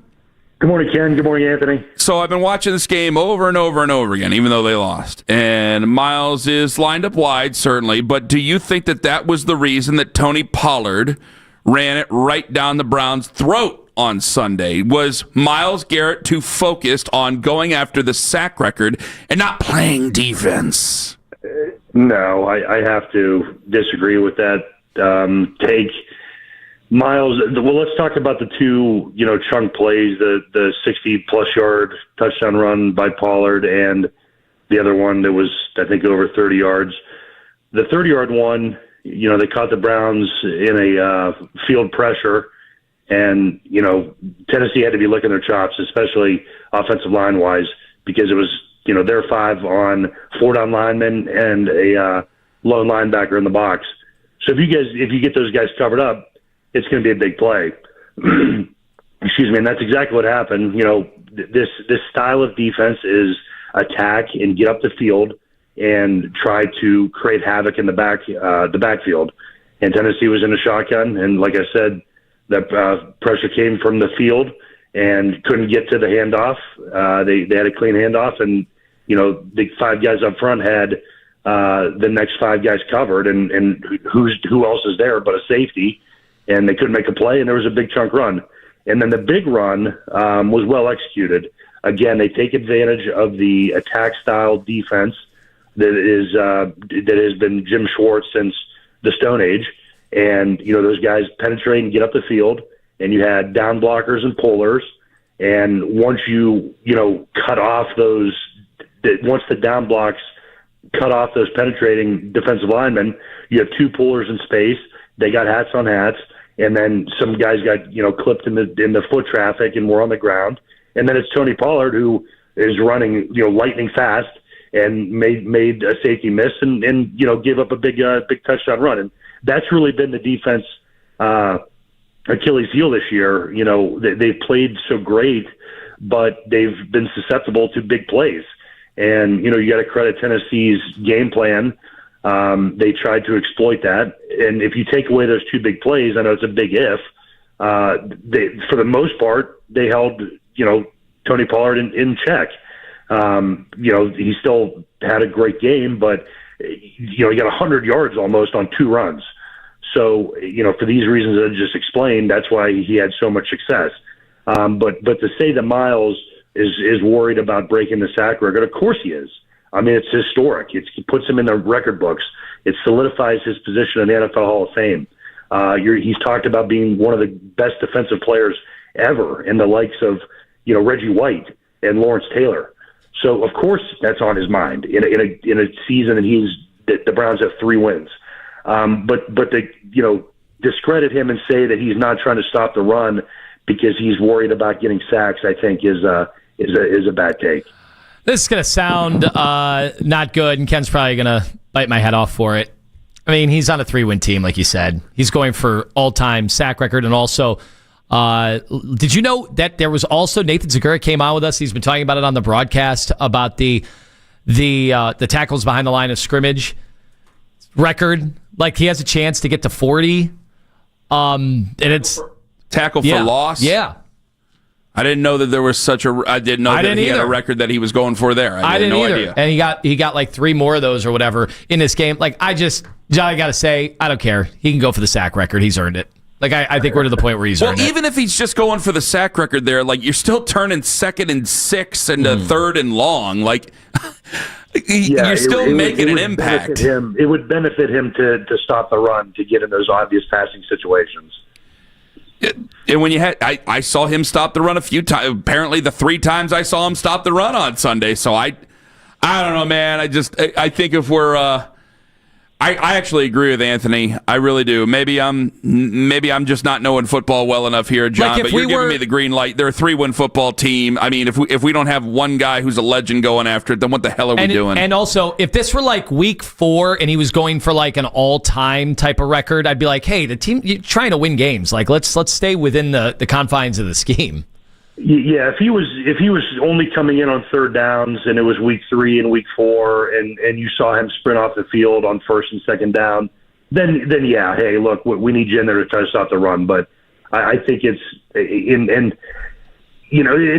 sucks and it's a shame that we as fans have to go through this again this year, because there's nothing to talk about except point fingers and try to cause blame anywhere we can. When the fact of the matter is there's so many issues on this team, top to bottom, that, we're here all of a sudden trying to make something great into something, critical. And unfortunately, that's the position we're in right now. John Greco with us right now talking Browns. Obviously, the story was Shador emerging from that game and really, really rebounded after the bad interception. He was having a really rough 3rd quarter, and then 4th quarter got him right back into the game. What'd you think? Yeah, and I'm really excited about Shador. I've been talking about it with you guys for a couple weeks, and my hope is that he continues to progress. Is he going to throw for 350 plus yards every game and multiple touchdowns and run for a touchdown? Probably not. But I have to also take some of the good with some of the bad, and remember that he's a rookie and all of the other elements around him. So when he does really well, like he did in this past game, if he can continue to try to learn from his mistakes and then capitalize on those, successes that he's having, it's only going to build his confidence and only going to build everyone else's confidence around him. So I loved what I saw. And obviously, guys, the energy's there, and people are so hungry for something to rally around and circle the wagons with. And I think he is that player. And I love it. I see that he's chippy out there. He's talking. You see other defensive linemen doing his celebration dance in his face. There's an element to me that I like about that. And we should talk about that with Baker Mayfield. Some quarterbacks are very stoic and they don't, talk, and everything's, like a computer generated answer. But it's nice when you see kind of just genuine, real talk and emotions out on the field. And he has that. And obviously he's shown the ability that he's willing to take chances and throw the ball downfield. Are they all going to connect? No, he's a rookie. And again, like we said, everything around him that's going on with, maybe he's not in the best position, but he's been able to elevate the offense from what we've seen in the first, several months of the season, and at least, create some explosive plays. So that has been encouraging, and I just hope that he's able to finish the year strong and build some momentum going into the offseason. John Greco joining us on the show. Why do we keep having these failures on special teams? I don't know. I really don't. Bubba Ventrone was a former teammate of mine. I really, really loved playing with him. Great teammate, and I'm sure he's a great coach. It's just not translating. And, he's not out there catching punts and blocking on punt protection and covering kicks. He's not out there, but I know that's not an excuse that matters or anybody wants to hear. But I don't know. I think it's just, I don't want to say it's bad luck, but it's just lack of focus on these plays where, like they had one a couple weeks ago where the guy caught the ball, and ran out of bounds instead of having 1 foot established and 1 foot out of bounds to get the ball in the 40 or whatever it is. There's just been so many errors in these games that are causing them to lose. And I don't know. I don't have the answer. Trust me, they're in the film room. They're looking at all these things. They're talking about them. That's all those guys do. That's all they meet about. And that's all that 2/3 of them on special teams practice on a weekly basis. Why it's not translating to the field and they're not executing, I don't know. Other than I think it's just at the critical moments, there's just a momentary lapse of concentration and focus that's causing big turnovers and big points in the game. Fans are upset that they haven't moved on from Bubba Ventrone yet. Do players ever feel that way towards assistant coaches? I'm sorry, Ken. Say that last part. I didn't hear the last part. The fans are ready to move on from Bubba Ventrone. They've been pretty frustrated that these lapses keep happening. Do players ever feel the same way as fans do about assistant coaches? Yeah. I think there's some frustration. Naturally, I think that's kind of a human element. When you're in the building and you see things happening. Now, if it was a scheme thing that players see that and they're like, man, this isn't working. Why do we keep going back to it over and over and over? That's where players get frustrated. And it's like, why are we trying to put the toothpaste back in the tube? And we're trying to do things. I played offense, obviously, so there'd be things like schematically that we would be trying to do over and over and over. And everybody in the room, except for the people that were installing it and trying to get us to execute it, knew that it wasn't the best thing to put us in a chance to be successful. So that's when players sit in meeting rooms and they're like, this guy just isn't it. Or he's saying one thing and doing the other. And it's just not genuine. But I don't know if that's the case with Bubba. But it certainly does happen, and it enters players' minds, especially when, like I said, schematically or things are happening over and over and over, and you're just like, this isn't it. Now, again, I'll reiterate, Bubba's not out there fielding punts and fumbling the ball. But that's show business. He's a product of, he's what we see the product in the field. That's a reflection of him, one way or another. So I get the frustration. I get why fans would want him to be dismissed. But yeah, to answer your question about the players, of course that creeps into guys' minds. How well does Shador have to play the rest of the way to make the Browns think twice about taking a quarterback towards the top of the draft? Well, I think they should think twice, Anthony. Already? I think they should. Yeah, I think they should. Whoa! Wow. I think, well, not just because of Shador, but you allocated draft capital to two quarterbacks in this year's draft. You still have Deshaun Watson, who's obviously we know about the cap hit. There's so many other needs on that side of the ball that, okay, we know some of the quarterbacks that are in the draft next year. Are those guys going to elevate? And if we don't address some of the other big needs, and when I say other big needs, look at the current state of the offensive line, the state of the receivers. Obviously Harold Fannon's been terrific, but there's what about David Njoku? But there's some great young talent on offense. Wouldn't we rather see them bolster that side of the ball like they did defensively, and then continue to build depth and just see what Shador has? And to answer the original question, what I need to see from him, I don't think it's going to be, if he doesn't, I don't want to put like a yardage or touchdown. I just wanted to see him continue to get better and be consistent. And if he has one bad game where he maybe throws an interception and he's not throwing for 300 yards, I'm not ready to jump ship. I just think we need to have time to see these guys develop. You drafted them for reasons, and obviously they've moved on from Dylan Gabriel, and Shador's been explosive. So let's build on that. Let's get some confidence around him and show, like, hey, let's put the right people in place to see and give you a fair assessment and a fair shake to see if we can win games with you, because I think he has the skill set to where they can. So let's get the right people around him, build on that scheme, and build depth, give him some weapons, and see what happens. Of the next four games, which one do you think they have the best chance to win? Is it Chicago? Is it Buffalo, Pittsburgh, or Cincinnati? Well, I think Pittsburgh and Cincinnati, obviously, because of the divisional games, those are just different. And, obviously, we have been able to get after Joe Burrow. Pittsburgh, same way. I mean, that's always a tough game, but I just think those divisional games are always tight. Now, Buffalo, they give up points and yards, and obviously you have to deal with their quarterback, but I think they can get after him and pressure him, and that goes the same for this coming week. Nobody's invincible, guys. We see that week in and week out. This Browns team beat the Packers at home earlier this year when no one gave them a chance in that game. And look, the Packers look like one of the hottest teams in the league. But as long as they play their game, take care of the football, and don't make dumb mistakes, I think they can beat any of these four teams. But I'm excited to see how they finish out. You have two teams. Obviously, Chicago went from the penthouse to the outhouse. I think they swapped 4 or 5 seeds after losing over the weekend.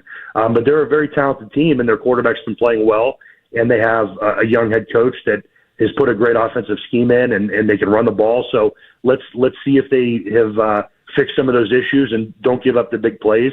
And at the end of the day, it's about rushing the passer, getting after the quarterback, trying to create a turnover. And if Shador takes care of the ball, I think they're going to be have a good shot. John, thank you very much for the time. All the very best to you and yours, and we'll talk to you again next week.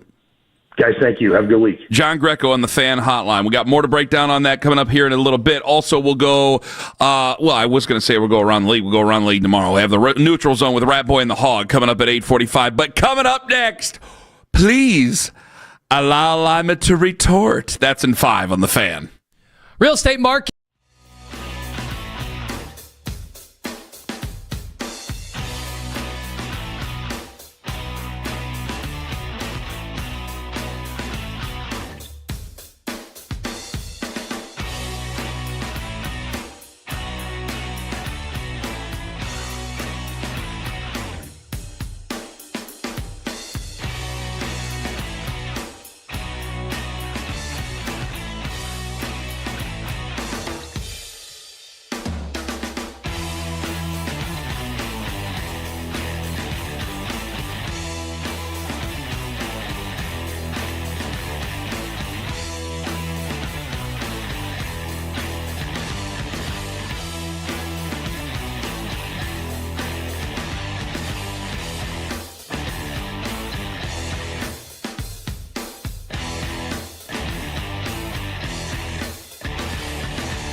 racing journey tailored for you. Experience state-of-the-art gaming, world-class dining, live harness racing, and see the biggest stars in our concert-style music hall. Find your fun at MGM Northfield Park. Gambling problem? Call 1-800-GAMBLER.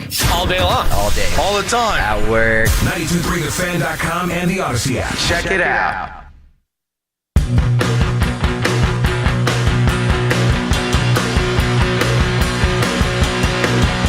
Neutral Zone with Rat Boy and the Hog coming up at 8:45. I want Lima to listen to this, and I want him to take it away. Yesterday, Peterlin went after Tone Master General.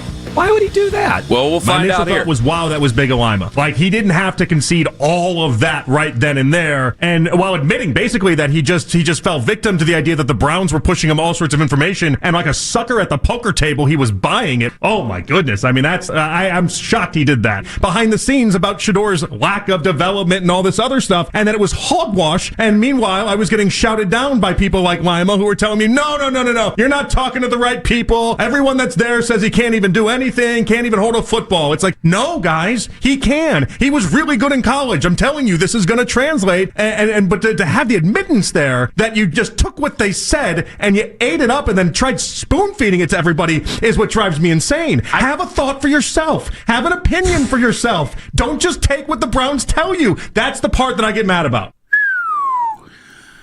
Well, guns a-blazing from Jonathan. I'm going to go over here. I'm just going to pour myself a cup of coffee, and I'm going to let you take her away.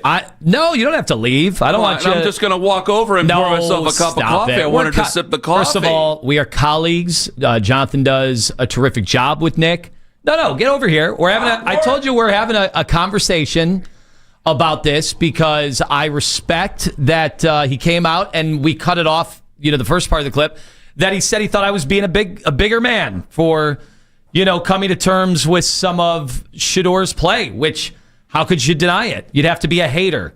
You'd have to be a literal hater and a stubborn jerk to not talk about what we all saw there, which was big play capability, which we had said since day one. We thought he could author that up much better than the guy that was playing. I never understood why Shador was not getting the nod ahead of time, other than the stuff that was all that the Browns were saying. So he's right. I did. I listened to a lot. Breer, we played his clip earlier today. Breer said he knows a number of the people in the building. They were all saying Shador was behind. Now, is it possible Shador made up ground? Is that possible? Is he a quick learner? Or do we think everybody in the Browns building was just lying to everybody who had a typewriter? You were spoon-fed it, apparently. Yeah. Well, I mean, I you listen. Were a sucker at the poker table. And I think I'm bummed I didn't hear this. You got to know when to hold him. You got to know when to fold him there, Tone. I am bummed I didn't hear this in real time. Ken texted it a little bit later on. I just assumed there was some sort of national outage, wireless outage. I was listening live, and then I went, oh boy. And then I heard, then Keith sent it to us, and I sent it to you. I checked my phone, and I'm like, oh God, let me see this. And then I didn't see anything. And I'm like, I checked my messages, and I asked Sarah, I called my wife, and I said, is the internet down? Is there something going on with the cell phone service? Because nobody had told me this. So nobody reached out. I didn't see. Normally in the old days, when the old afternoon show, when they would rip me, trending, it would be nonstop, back and forth. I'd have to call in because I'd have to limit the damage. I'd have to call in and defend myself. And you were the first time I had heard it, so I was bummed because I wish I would have known this was going on. I would have called in, but nobody had told me about it. So I'm a little bummed about that. And I have no problem anytime the afternoon show wants to do their daily recap of our show. That's cool. It's cool that we have a wrap-up show. I feel like Howard Stern. Remember Howard Stern had like 4 wrap-up shows after his show, which I thought was always a really cool nod to Stern, that they built a whole network of other shows that would just do the recap and play audio of the other show. That's cool. Normally I like hearing my voice in other places, so I'm really bummed that I missed out on this. So maybe guys, next time, let me know this is happening. I did let you know it was happening. I know you were the only one, so I thought you were in real time. I honestly thought you were making it up. No, I was playing my video game because I was playing against Michigan State.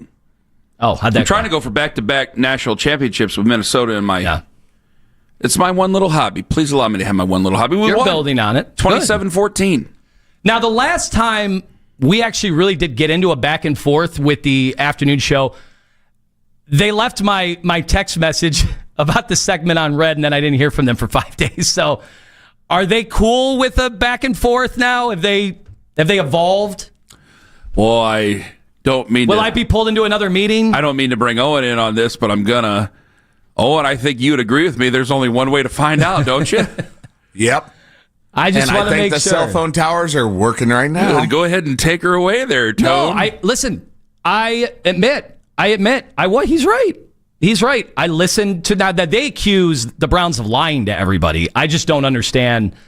Somebody hasn't still given me an explanation that the Browns would be telling everybody that Shador is behind and just making it up. The word you're leaving out, it's not that they accuse the Browns of lying to everybody. They accuse the Browns of spoon-feeding you, specifically you, spoon-feeding you information that Shador Sanders was so far behind. Honestly, this is one of the situations where they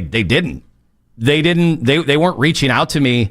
There have been times over the years for clarity, behind the scenes we talk.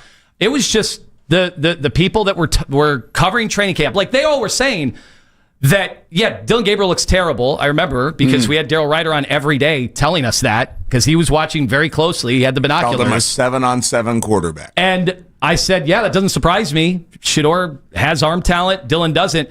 But there has to be a reason that I'm just trying to use powers of deduction and logic. Like I was assuming, maybe wrongly, I don't know, I wasn't there, that he was behind when it came to their meetings, whether he wasn't able to identify stuff, because that was the rap on him come the draft, because obviously there was a free fall in the draft. Why was there a free fall? So is Jonathan alleging the vast conspiracy that all the Shador fans are alleging, that everybody's lying 24/7 about Shador Sanders? Is there a chance that Shador's just a gamer? Which they say about Brett Favre. Like they said, Brett Favre could never practice, wasn't great at drawing stuff up, but it came together once he went on the field. And people use that as a cool trait. Is that a cool trait for Shador, or no? Is that not the thing that he's clearly gotten better in practice, though. Well, right? He's had a chance to practice. Jonathan's making it seem like he was great. This was him beforehand. Like, is Jonathan saying he should have started week 1? I'm not sure. That I do not know. I'm not going to accuse him of saying something. In the end, I don't know if in the end, that's all this debate is how they should have proportioned the reps and what the hierarchy should be. But we don't have a big debate there, because I agreed with Jonathan. I thought Shador should have been ahead, but he was drafted in the 5th round. And normally the guys that are drafted ahead of you, that's the way the NFL has always worked. They don't typically, unless somebody is just bursting at the seams, then they would get that opportunity. So I don't even think there's a big debate there with Jonathan to be had, because I've agreed. They're like, when people say you're moving the goalposts and you're changing your mind and you're jumping on the bandwagon, never once has anybody a part of this show thought that Dylan Gabriel had more potential or would be better. I might have said it's the idea of believing the Browns is what he's saying. I think. Owen, can you back me up on that? Well, so am I supposed to? Okay. I guess am I, like Jonathan saying he watched training camp and he was there. They do the shows in the afternoons. What, you were out there a bunch. Was not as I've been in other years, but yes, I've been. I was out there a bunch. Like the video clips I would see from Shador was, all right, arm talent there, accuracy there, the things we knew about him. There were a lot of plays where he wasn't getting rid of the football, and I'm like, well, they would have called that play dead. So were the Browns factoring that into the equation?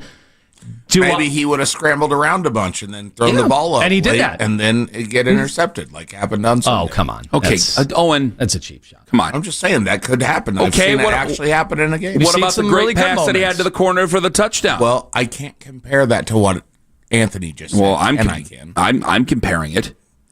Okay. But either way, I would like Jonathan today, when they do their daily wrap-up of some of the audio from this show, 3 times in the show, will he go on record and tell me, because while we're just putting ourselves out there, I would like to know where guys like Jonathan, Nick, and all the Shador fans Tell me where you think he will Nick a Shador be. fan? I thought he was against Shador at the beginning. I don't think he was. I thought he was against taking Shador. Well, it might have been, but I don't know for sure. But I'm sure once he's a Brown, we're all rooting for Browns players. True. So okay, yeah. Good. I mean, might just be a supporter. The Browns take players all the time that I don't want them to take, and then you become a fan of theirs, especially if they show promise. Like that's how this is. Going to get us into some trouble if he doesn't watch it. I like that they have some clever nicknames. What's wrong with that? That's showing some creativity. Hey, speaking of clever nicknames, the Neutral Zone with Rat Boy and the Hog is coming up in 5. I just want to know. I want everybody on record. What do you think at the end of all of this, Shador Sanders is? Are you saying he's a starting quarterback in the NFL? Yes. Okay. Can you go higher than that? Is he a winning starting quarterback in the NFL? All right, let me address that at 9. Yeah. Okay. 9 o'clock. Let me think of it during Neutral Zone with Rat Boy and the Hog, coming up in 5 on the Fan. Tom Merriman and Merriman Legal. Folks, if you've been hurt in a car, if you've been hurting on the job, if you've been hurt in an accident,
Eric's a Cleveland sports fan, Daryl Ryder is on top of every headline. Listen to his reports on the station with the most local sports talk in town.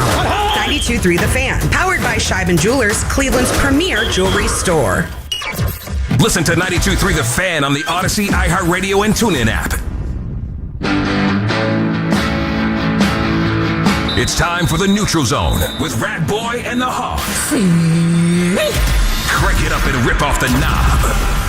Week 14 of the NFL season is in the books, and a big story surfaced last night to cap it off here. The Indianapolis Colts, of course, lost their starting quarterback Daniel Jones to an Achilles injury this past Sunday, and the loss to the Jaguars. He is out for the season. Now they have Riley Leonard on the roster. Anthony Richardson still dealing with an injury. So who could be a quarterback option for them? Well, Ian Rappaport gave his report last night. Sources tell me and Mike Garafolo, Phillip Rivers, age 44, is coming into work out with the Indianapolis Colts tomorrow. The former high school coach, potential Hall of Famer. They will see what kind of shape he is. Yes, 44-year-old Phillip Rivers, who is no longer coaching high school football, still has all those kids, could be back in the NFL after 5 years. Nor should he be a Hall of Famer. Riley, that's not the argument. Riley Leonard is hurt. So that's the first thing. But what would you feel if you were Brett Rippon? I had to look at their practice squad and go, Brett Rippon, remember him. He's on their practice squad. They're going, nope, we're going to play a guy we're going to call a guy to work out who hasn't played in 5 years. Who's coaching high school football, yes. To be fair, is he hurt too? Not currently. This is the same franchise that took Jeff Saturday off the ESPN lot and made him head coach. Well, that was a while ago. They also called Mark Rippon and asked him if he wanted to play quarterback. Are they nephew and uncle? Yeah, I believe that's what he was undrafted. Okay, so Heath Schuler was the one who was in Congress, not Mark Rippon. Gus Frerotte. Gus Frerotte was on our show a few times. He was. Ross Perot. That's Doug right. Williams does commercials for the Good Feet store. Got anything else? I see a lot of people do those commercials for the Good Feet store, and it's very random. It's got to work. That one guy started crying. Did you see that? The former Penn State, was it running back? Yeah. Was it? Anyway, so John McCarthy. I said this. I want to know why Cincinnati should do. I don't know. He played. Cincinnati should do the right thing and release Joe Flacco. And I'm looking for a waiver order because I want to see who would prevent a blocker. Indianapolis. Who would get in the way of them picking him up right now? Because they're actually way down. The Pittsburgh Steelers could potentially do it. The Ravens could do it. The Dolphins could do it. Maybe the Dolphins would want Joe Flacco. Maybe that's the problem. Because they're not even telling Tua to do anything anymore. No. What? Go ahead. You were going to say something. No, I was going to say that potentially they could have Flacco as a backup for Pittsburgh or Baltimore, but at this rate, it's not going to be probably productive for those two teams. Yeah, I just wonder if they do it to block him from going to a team that could use him in the playoffs. Right. They could use Flacco. Yeah, right? but if you're the Bengals are out of it, right? Yeah. I guess they could. Then why wouldn't you just cut? Well, unless you want to block somebody because you want to zing them. Yeah. But you still are trying to win a football game. I just think it would be cool if Joe Flacco played for 3 teams. You want him to play. Year. You want him to play probably for the Steelers and complete the Steelers? AFC North. Oh, yeah, I need complete the AFC North. Why not? You've done the tour of 3 of the 4 teams. Might as well do the 4th. Go ahead. Could be back here December 28th. Okay, that'd be amazing. There you go. That'd be absolutely amazing. And then somehow the next week be back with the Bengals. Yeah. Bengals are not out of it, by the way, but they are 4-9. They're about to be out of it. Oh. Speaking of the Dolphins, you mentioned this team. They are 4 wins deep now. Were 2-7 at one point in the year. We thought the Browns had broken them in Dylan Gabriel's lone career victory. Now the team is at 6-7, and Coach Mike McDaniel loving every part of it. I really love this team because they've made the choice, the hard choice, to not only believe in themselves, but put in the work, even though they'd been working very hard and not getting the results, and you're sitting there at 1-6 or 2-7. There's a special connection within the locker room. They were well aware that they were the only people that really believed in themselves. Question for you guys. Is Mike McDaniel's seat cooling down in Miami? It has to be. Probably. Why I can't believe it. When he was sitting there at Brown Stadium wearing the blue blockers with the rain coming down, I'm like, he can't even see his play sheet. I've worn glasses in the rain. There's no way he can see anything that's going on the field or on his play sheet.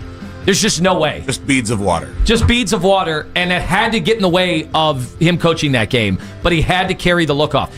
Either way, this is one of those things when you guys get mad that Albert Breer says Stefanski is widely thought of in a positive way. This is another one. Mike McDaniel offensively is considered, he was a Shanahan understudy? Correct. He is considered brilliant on this stuff, and now he totally changed their offense.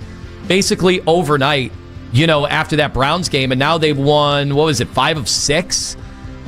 And, they're not going anywhere or anything like that, but this is what I mean when I say, Stefanski, you have chances to overcome stuff sometimes, even a bad hand that you're dealt.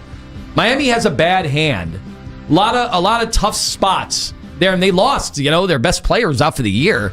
And look at what they've done. They're overachieving now. What if I told you that Miami's currently 2 games back of the final wildcard spot in the AFC? Wild. The team that they're behind currently, and I hate to do this to you, Owen, the Kansas City Chiefs, who for the first time in a decade will not be the AFC West champions following their 20-10 loss to Houston.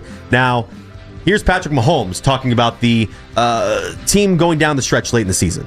Every season that I've had with him these last few years, I try to cherish because you never know. He'll have the option to do whatever he wants to do after this season. But I know one thing is he'll give everything he has, try to give us a chance to make a playoff run. We know the chances are getting lower and lower, but I know the guys on this team are going to give everything they have, every opportunity we get. Talking about his relationship with Travis Kelce, is this current era of the Chiefs about to end here, the dynasty run? All right. Yes, because some of these guys just can't stay around.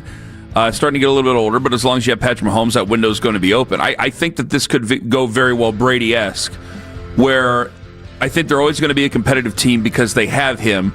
Now, I don't think they're going to go 10 years between 1 Super Bowls or anything like that, but I just think it's going to continue to be a boogeyman for a lot of teams for a while. Now, I want to see how much longer Andy Reid goes, because that's going to be a big issue with it. Who are they going to pick if Andy Reid were to decide to step away? How old's Andy Reid? He's got to be 70 now, right? Yeah, he's pretty old. Yeah, I don't expect you to know right off the top of your 67. head. 67. All right. So, he might have another 3 years. Another one. Thinking about it. So, but at some point, I would imagine that Patrick Mahomes is going to play without Andy Reid as his head coach, and that could be a very important decision. But I think that this current window is closing, but I do believe that they'll be able to open up another window because they have, obviously, Patrick Mahomes. Just think about it. The guy that, if they do, and a lot of people are saying there's going to be that gap and then he's going to make another run with another team. Like those kids that are going to be on that Mahomes second run team, they're in high school right now. Yeah, they are. Yeah. I'll tell you the one thing, and Owen's probably annoyed to hear this. I root for every team against Patrick Mahomes and Kansas City because of the fatigue, not because I don't like him. Not or anything. annoyed at all. Right. But I've enjoyed too many fruits. That's true, right? Yeah. I'm good. Yeah, you've been spoiled. Happy, man. But now, the AFC playoffs without him... It's going to be weird. Kind of sucks. AFC playoffs without the storyline of Lamar Jackson. Can he overcome this? That kind of sucks. No Joe Burrow. I know in Cleveland, people may not care. I'm not sure. I like to watch Joe Burrow. Steelers, maybe. Yeah, like I can't... Bo Nix in Denver don't really have a strong... The Chargers don't really have a strong take. Man, the playoffs are not to me. They're not going to be as interesting to me this year. You need a dominant team because there's a lot of stuff. It's like I don't care. There's a lot of teams you don't care about.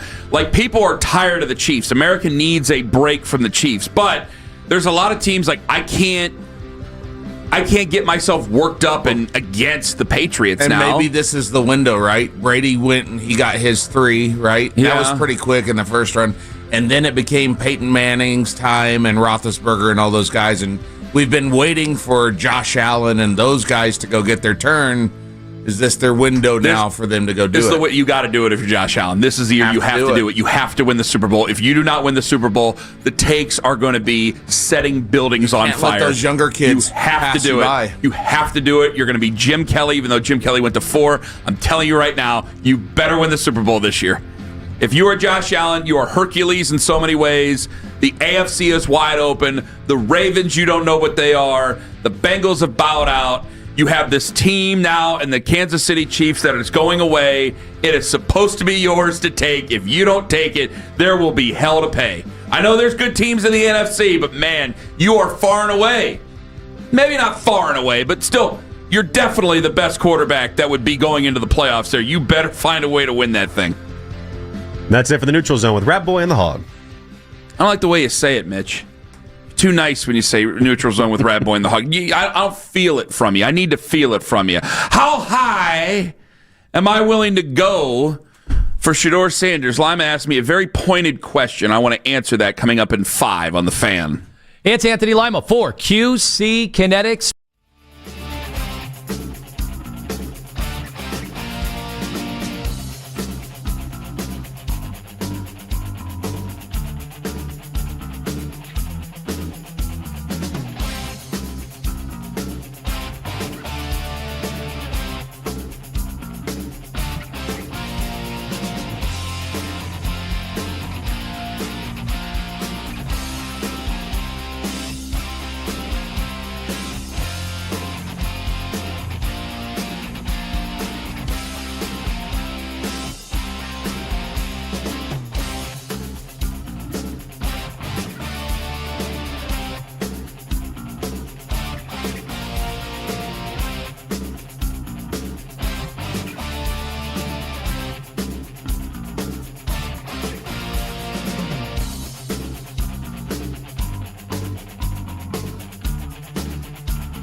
923thefan.com or favorite 923 The Fan on the Odyssey app for all today's headline segments. Headline sports news every 20 minutes right here on 923 The Fan. From the University Hospital Sports Desk, I'm Jeff Thomas.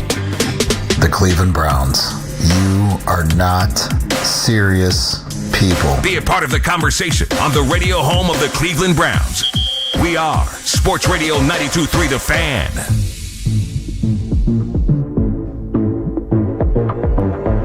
Looking for a winner? Enter the code word hoops at 923thefan.com before 10 a.m. Your chance to win a pair of tickets to the Cleveland Hoops Showdown Saturday, December 13th. Rocket Arena featuring Ohio State versus West Virginia and Ohio versus St. Bonaventure starting at 5 p.m. Get your tickets at rocketarena.com. Welcome back to the show. Hi, everybody. Somebody in the YouTube chat, social media reactions. Oh, those are brought to you by Shador Jewelers, Cleveland's premier jewelry store. They said that I'm nuts. I check it like once a show, which I should check it more. Someone's talking about me sitting on fence posts, which is, I don't know how comfortable that would be. However, somebody in the YouTube chat said it's crazy for me to say that America's kind of needs a Chiefs break. I don't know, man. Every time they lose, I see like this celebration. I see a celebration from some Browns fans as if almost the Steelers lost. I don't know if it's the Taylor Swift, Travis Kelce thing. I would think that might be a reason you'd want them to do well, would be the Travis Kelce part of it. I just think a lot of people are like, yeah, maybe the AFC, they've just had enough. It's been really nice. I haven't bought Sunday ticket in a decade because of all of this. I mean, I looked the other night. They've played 6 night games already, and I think they're done. But they're 3-3 at night right now. They're 6 night games is crazy for an NFL team, especially that was through like week 12. And they play Christmas Day still. They've been playing on Christmas Day for a while, which actually kind of sucks if you're a fan of the team. Mm-hmm. I mean, I know what the Lions fans feel like now, especially if you're a dislocated one. You don't get to be around the game every year, but like it definitely puts a hamper in things. They played right in the middle of Thanksgiving dinner this year. You know, a little break might not be too bad for everyone. But it also does take out a common opponent that a lot of people start cheering against. I mean, for a while you start cheering for them, and then they become so successful you prey on their downfall. And Kansas City's a team that you prey on their downfall because of their success. I think Detroit's a team that we want to do well, but if Detroit attains a wild amount of success, eventually, there's going to be a lot of Lions haters. But I thought we would be at a point. I thought we were at a point in one point in time where we would never have people like being okay with the Patriots being successful again, right? And now they're back in a sense, right? They're successful, and I'm good with that. They got a whole new. You know, with the addition of Vrabel back, he's at least an extension from previous eras. Some of it, but I think you're right, too, though, because let me extend this as well. Vrabel is comforting. For football fans, like Kevin Stefanski, there's a lot of things that people just inherently don't like about the guy. They don't like that he was with one organization for such a very long time. They don't like that he's quiet. They don't like that he didn't play professional football. They don't like that he does not give any good answers during the press conference. They don't like that he's been here for 6 years and his record was 3-14 last year and he has a sub-500 record. They don't like that he was the head coach when Baker Mayfield was sent away. They don't like that he was the head coach when Deshaun Watson came here, when Deshaun Watson struggled. They don't like that he's the head coach while Shador Sanders is getting worked out here. There's a lot of things they don't like. Mike Vrabel, you watch Mike Vrabel at Ohio State, you watch Mike Vrabel in the pros, you watched him catch touchdown passes as a linebacker, you watched him as a head coach, and there's so many things that you're just like, that's comforting. That's a football guy, that's a smart guy, that's a guy who played the position at a high level, that's a guy who gets his players' attention. I think for a classic football fan and for a person who maybe is more analytically driven, he's the perfect mix. He's the perfect mix. And so many people go, yeah, had him here. And I'm like, yeah, he's also a pretty loyal guy, and I don't think that he would have stayed here because I think he was pretty loyal to Kevin. Plus, he did get further than that, even more important than that. He saw a front row seat to your dysfunction. He got a front row seat. Is he going to be here, or is he going to go back to New England where they will give him anything that he wants? And he got everything that he wanted. He's got a great young quarterback that seems to have a world in front of him that looks like he could be vying for the AFC Championship against Josh Allen this year. And he's got an owner that, has seen what it's like and does not want to have all that power. Now, maybe Jonathan Kraft, his son, may feel different, but these are just things that I go on a tangent about. It's as wide open as it's ever been, but I think it's weird because we're trying to grab our holds on these teams that I think there's probably 10 teams that you think probably have a chance to win the Super Bowl this year.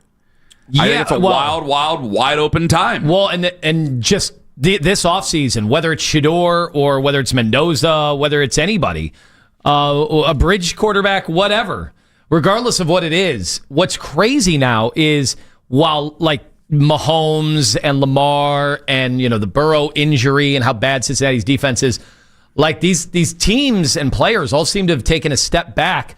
But the question is, how do the Browns get ahead of all those guys? Not sure. And we've got a lot of young, good players now with a really, really outstanding rookie class. I feel very confident and comfortable saying that. In a way, I haven't said that about the Browns in a long time. But you still feel like they're way behind all those teams. So you asked me what type of quarterback Shador is, or what type of quarterback Shador is going to be. Yeah, like it's one thing to say. This was at 8:20. Yeah, it's all along because the Shador people, and not just the Shador fans. I'm just people that were big time advocates of him, saying he should have been a first rounder. Well, a first round draft pick. The hope is what? That there'll be a franchise quarterback, and that even the next bar above that is, can they actually be on winning teams? And then the next bar beyond that is, can they actually compete for a Super Bowl? Where do people realistically feel like Shador can be? Because we've seen some ups and some downs so far in the 3.5 games that he has played. And the competition is about to be a big step up in terms of the teams. So that all need these games for wins. What do you see him? What is an outcome that you're willing to live with? Willing to live with? Well, just what do you think he's going to be? Well, wait a minute. What if willing to live with? There's I want a franchise quarterback. Mm-hmm. I'm not willing to live with anything less. So, there are a bunch of guys that put up big stats on losing teams, and then they're not quarterbacks anymore. Jameis Winston he has the arm talent. He has better arm talent than Shador, right? He's got the frame. He's got the size. He can do everything you'd ask. Talking about Jameis, right? Yeah, Jameis Winston. Okay. But can't be a starter in this league on a good team. All right. Like, that's been proven, right? Yeah. He can put up stats. He can make all the throws. Yeah, but nobody's trusting that. Nobody's trusting him to get them to the playoffs and do a lot of other things. What does Shador need to do to get to that level? And do you have everybody that I think we're trying to answer that question right now, and we don't have a lot of time to answer that question. Not this year, no. No, that's the hard part about this evaluation. But I don't want a short amount of time to cloud what I want to do in this offseason if I'm the Cleveland Browns. That's why I think it's important that he wins a game or two in these final 4 games, because he's going to have to show that he elevates the play of this football team. Don't come after the messenger. I'm just telling you what the truth is. Go back and listen to the previous segments. You know it and I know it. There's a difference between how the NFL feels and how the fans feel. I've said it a bunch of times, and I'll say it till the cows come home. If they fire everybody you guys want fired, it is not good for him. Unless he goes out there and wins, he's got to win. He's got to elevate the play of the others around him. It has to happen. It's not enough for him to just play well in losses. It can't be enough.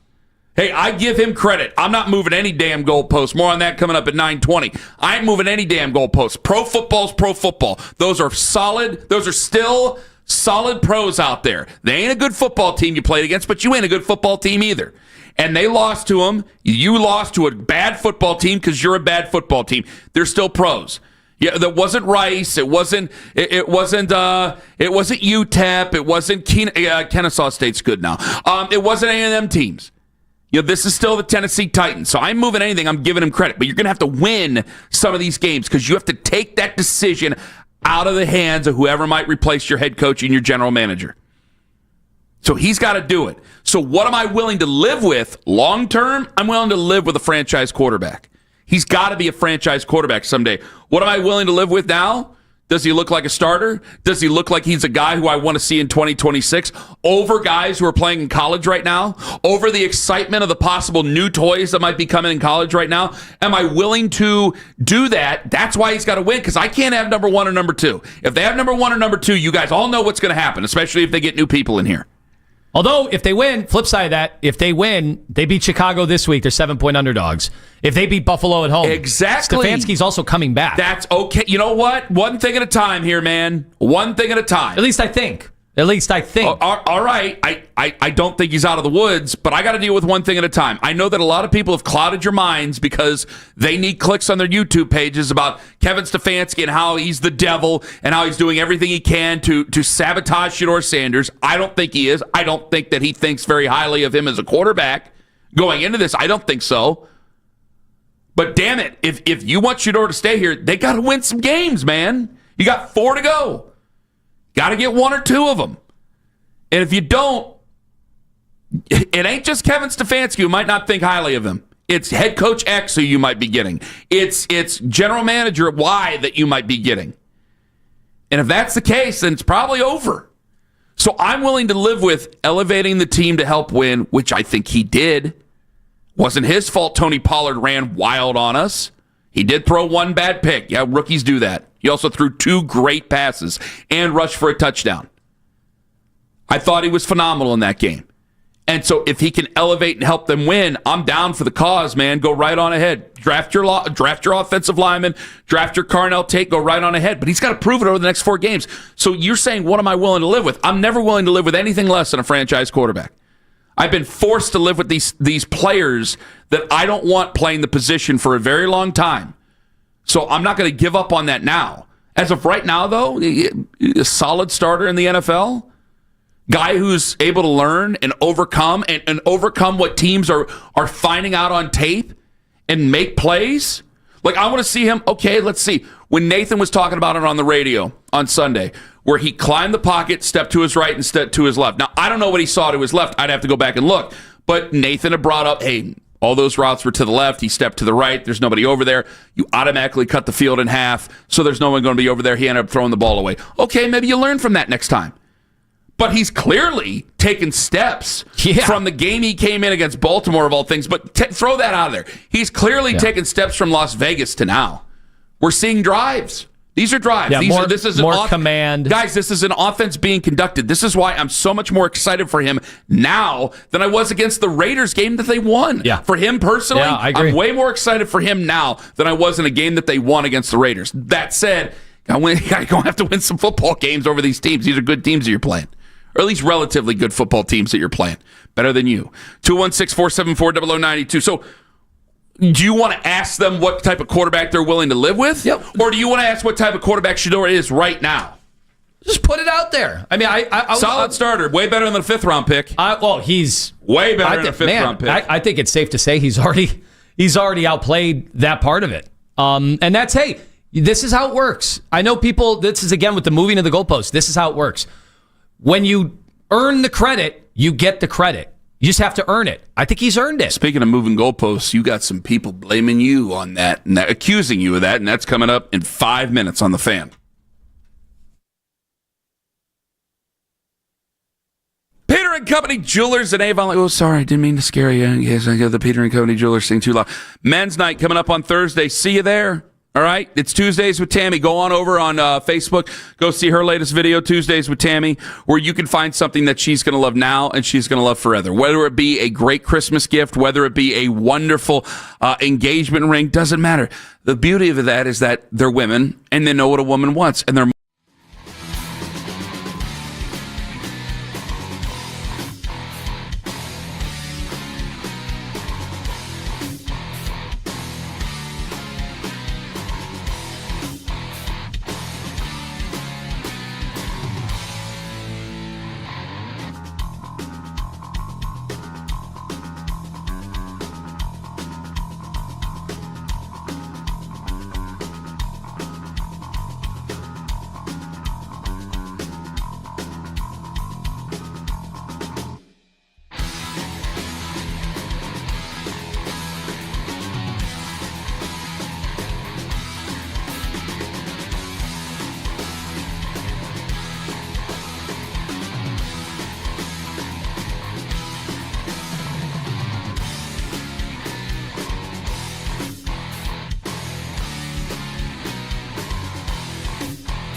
Fernando Mendoza, Vanderbilt QB Diego Pavia, and Notre Dame running back Jeremiah Love. The winner will be announced on Saturday night. Listen to The Fan to Rewind. Weeknights 11 to midnight. All the best segments from all our shows can always listen on the Odyssey app. Headline sports news every 20 minutes right here on 92.3 The Fan. From the University Hospital Sports Desk, I'm Jeff Thomas.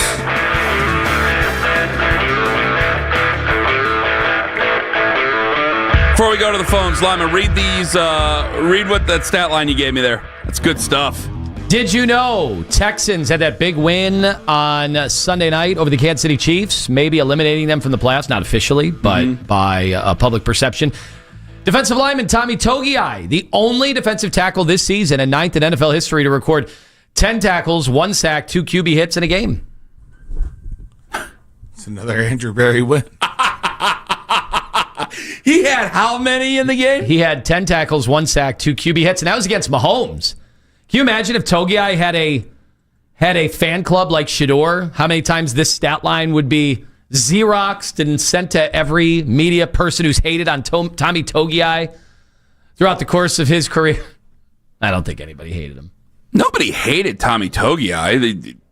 He never really played, so you could hate him. Does anybody, in these situations, our defensive line has been so good. Does anybody care when a guy ends up going elsewhere? Even if he was yours, if you drafted him? No. Yes. Yes, they do. Okay. Yes, they would. Why wouldn't they? Because it's not like we missed Tommy Togiai this year. Oh, we don't? You don't think? I'm sorry, how many rushing yards did we give up on Sunday? It was not a good game. Now, it's a different offense or a different defense, so Tommy Togiai probably isn't going to be missed, but... Well, would we have drafted Mason Graham if we had Tommy Togiai playing well? No. I think you'd rather have Mason Graham, right? Yes. Yes, we would. You're right about that. Hey, you know what? We worked that out. Well done. What type of quarter... Now, you ask the question. Before we get to the whole moving the goalpost thing, ask the question again, Tone. Ask it again. About Shador and about Shador. Yeah, I just want to hear. I'm very curious what he's going to be. Like, to me, he already looks better than a 5th round pick, right? Uh-huh. I mean, now that is to say, like, you could sometimes tell instantly, and then there are other guys who play well right away and then get figured out pretty quick. Mm-hmm. We've definitely seen that over the years. Plenty of guys that have gotten off to good starts. I always bring up Gardner Minshew. Yeah, he's not a starter in this league. He could do it. He could play, but he's not a winning starter in this league. But Gardner Minshew outplayed his draft pick, and it was seen almost instantly. So Brock Purdy outplayed his draft pick, and it was instant.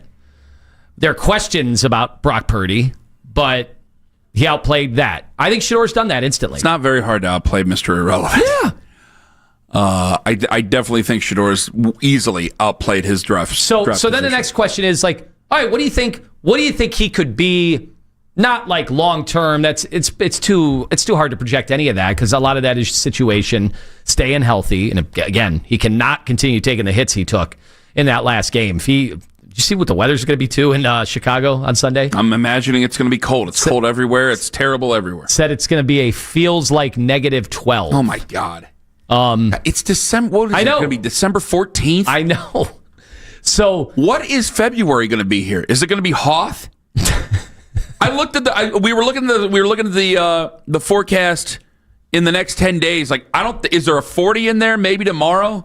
Even though it says feels like it's 19 degrees out, it was 9 when I walked out this morning. I go, it's early December. Sorry, go ahead. So everybody that's saying, Lima, you've been wrong on Shador. The haters have been wrong on Shador.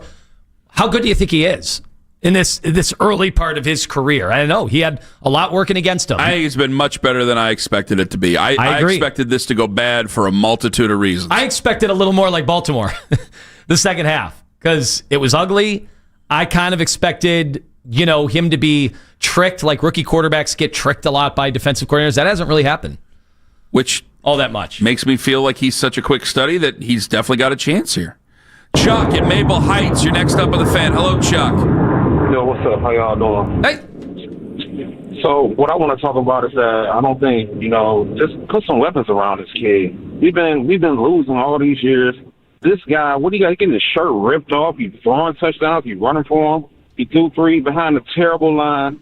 and with minimal weapons. Who do you want him to? Who do you want to draft the weapons? Well, for one, we should be going after Tate. No. We shouldn't be thinking about it all about getting a quarterback. Who do you want? Who do you want to draft the weapons? I'd take Barry drafting him. No, you would you? I would after this year. I mean, if you look at it, we had the best draft in this season. I mean, with guys on defense. You want him drafting a wide receiver for you? I mean, if he drafts him number 3 overall or number 4 overall and ends up being Carnell Tate, I think a lot of us can just agree with each other on that. So, I mean, that's not going to be that terribly hard. I'll give you that, Chuck. But, I mean, this is what makes this so much more difficult, Chuck, is do you not believe that the rest of the NFL did not care for Shador Sanders? Of course they didn't. Okay. Because of his swagger. That's why it had nothing to do with on the field. It doesn't matter. It doesn't matter about that. See, you're talking about swagger and things on the field. Well, he went out there and proved it. Anybody that don't want Shador is a fool. This is why I say he's got to win some games. He's got to win some games. Wait, what does he prove? Chuck, what does he prove? You said he proved something. What did he prove? I didn't say he proved anything. I mean, it's anybody that knows football can go out there and see that this is a guy that you need on any team, and you need to put weapons around him. People talk about the. Well, you want to do that around any quarterback. That's no different. But what is he? You said he had proved something. Okay, well, people saying, "Oh, we played the Titans, and he played great against the Titans, but the Titans are trash, right?" No other quarterback this year threw 300 on the Titans. Yeah, most of the quarterbacks had. Yeah, we went over that. Chuck, he had a great game. Yeah, I mean, he had some mistakes. But he had a great game, but I wouldn't look at the I wouldn't just look at the stats because those other quarterbacks all had leads in the fourth quarter and just ran the football. This is what makes it so tough, Chuck. Thank you very much for the call. Is that if I say, who do you need to draft the wide receiver around him, I think that a lot of Browns fans would say anybody but Andrew Berry. So you got to win a couple of games because now you have to be replacement proof. That they replace the general manager, they replace the head coach. You guys all want change, okay? But if he wins a couple of games, what are you shaking your head about? Well, just that he said he's proven it. Anybody who's ever seen football, he's proven it. Oh. If he injured his hamstring, like something no big deal, but it cost him the rest of this year. Oh, that'd be this Sunday. It would be a disaster. He has not proven enough for them not to take a quarterback. Oh my God, that'd be the worst thing ever. I know. Well, he better not. I'm telling you, he better get rid of the ball a little faster this week. Just give me through the next 4 games. Hell or high water. Just be healthy. That would be the worst thing ever. Be terrible. You'd be robbed of an evaluation. Like that's when Mendoza got almost knocked out of the game on the first play. I was like, no, guys, this is a killer. I mean, but then he got back in the game and he battled. The stakes have never been higher for a 3-11 football team. What are we now? 3-10 or 3-11? I'm losing count. They got too many losses. 4 games left? 4 games left, so we're 3-10. The stakes have never been higher for a 3-10 football team. Because if he gets hurt, that's it. And I got 4 games to get it figured out. Whether or not he is worth not taking a guy in the first round next year. Because you're going to have new people coming in. And I asked Chuck. Chuck was right. Rest of the NFL doesn't think highly of him. So you got to play well enough to keep him away. You got to play well enough to where when you get your new general manager, I don't know exactly how this is all going to go, but when you get your new general manager, you're going to go, what do you plan to do around Shador? Is it your plan to keep Shador? Is it your plan to replace Shador? You better have a good reason why you're going to replace Shador. Because I'd love for it to be the story. I just don't know how realistic that hope is. And right now, I still don't think it's very realistic. A.W. in Euclid, hello. A.W. Yeah, I'm talking to you. I want to understand why nobody say nothing about Stefanski. We say it every day, every segment. Yeah, but you're down 13 points. You kick an extra point. You're down 7. We did that yesterday. We did that all day. Kicking one more. Finally, somebody was willing to say it. We said it all day yesterday. What's he doing up there? He just put him to the front of the line. Taking all comers. Mitch put that call to the front of the line? Mitch put him to the front of the line. Mitch, go ahead. Defend yourself. Mitch, what did he say? He said they needed a new coach, not a new quarterback. Okay. I mean, lots of people think we need a new coach. I don't know that they get to When are the you front guys of the going line. to start talking about that? Mike and Stowe, you're next up on the Fan. Maybe a new call screener, huh? Yeah, that was all yesterday. The torches and pitchfork show in the afternoon about the Stefanski thing. As far as the quarterback, I'll get to that. I'm tired of people talking about Stefanski and, I don't think he'll be back next year. I'm going to tell everybody right now, I think he's back next year. I don't think we have to win any more games this year. We just have to keep playing like we are, which is not terrible. Why do you feel that way?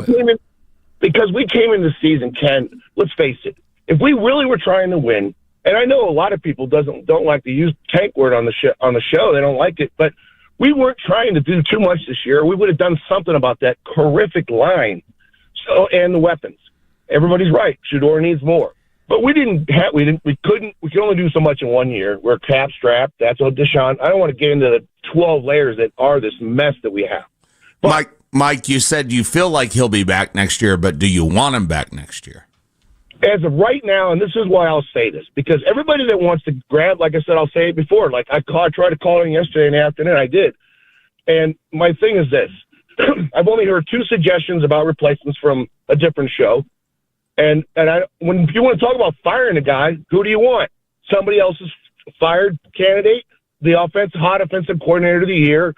And I know everybody keeps diving into, look at these 5 new coaches, how good they're doing. Kevin Stefanski was 11-5 in his first year, everybody, just to remind y'all. So, we have to think about this. Like, I don't want to, kick a guy out of the streets. I'm more of a reasonable person in the sense it might not sound that way with my tone, but I don't want to get rid of somebody until I know my solution is not only better, but is aligned with what I really want to do. See, this is my issue here. And gosh, Mike, I wish you were listening at 7:20 today, because this is where Lima and I had a major disagreement with each other here. I'm sorry, I was not. That's fine. Ahead. I mean, it's a 4-hour show, and people are passing us like ships in the night. It's not like we're in a theater here. Now, Mike, I'm gonna have this conversation with Tone again. Thank you very much for making the call here. See, this was my issue, is if you're saying that he participated in the evaluation mode, this is where you got to try to win football games, because I can't give you a fair shake on things. How is it that all these other people around the NFL are saying how great he is, how big of a mistake it would be, this, that, and the other about the Browns and how he needs to get away from the Browns? And you're telling me it's an evaluation and that he participated in the evaluation. Then why on earth am I just using a head coach that all these other people say he's good, that are in the NFL, and I'm supposed to trust their opinions? How is it that I'm taking him and just using him as a patsy? If I'm just using him as a patsy, then I feel worse about the franchise than I've ever felt about the franchise. And think about the territory that takes in. We can't just use coaches as patsies here. We can't do this. That's why I've been bitching everybody's ear off for 6 years. And there's been 2 good seasons in there.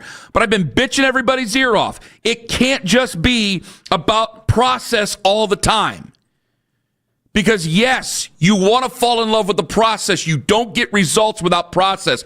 But if you don't get results in your process, then your process is messed up, and then you need to make a change with somebody who brings up the process. Because at the end of it, you're not winning on the scoreboard.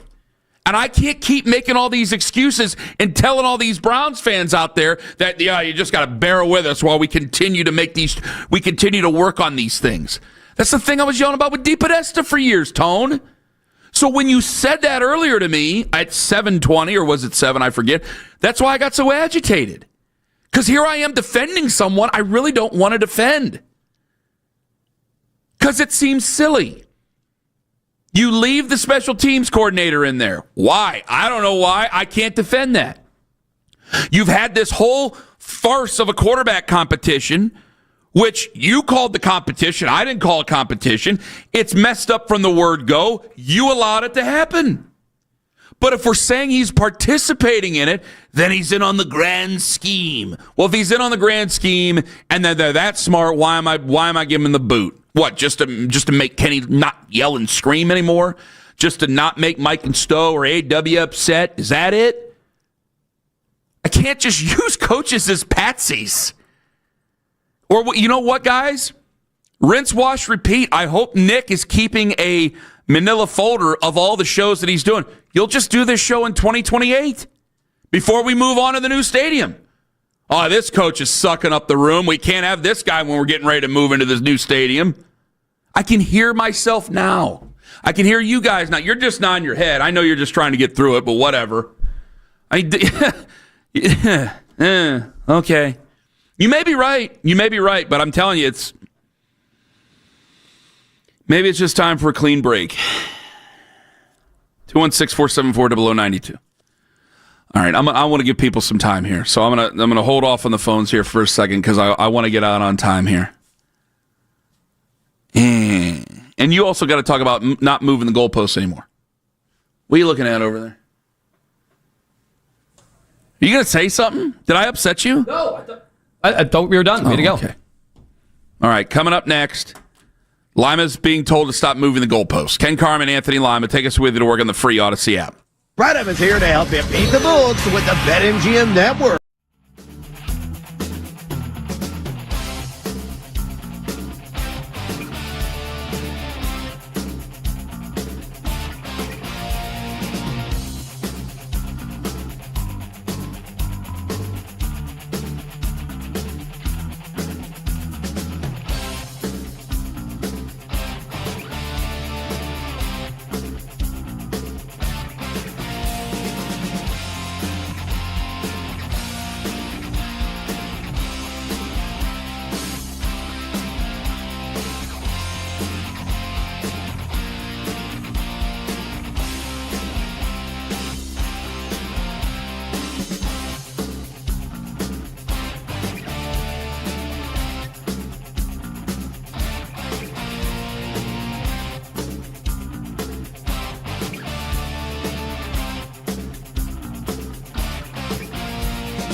Strongsville, or ScheibenJewelers.com. There's Cavs and there's NBA news that happens while you're at work. Baskin and Phelps. Weekday mornings starting at 10.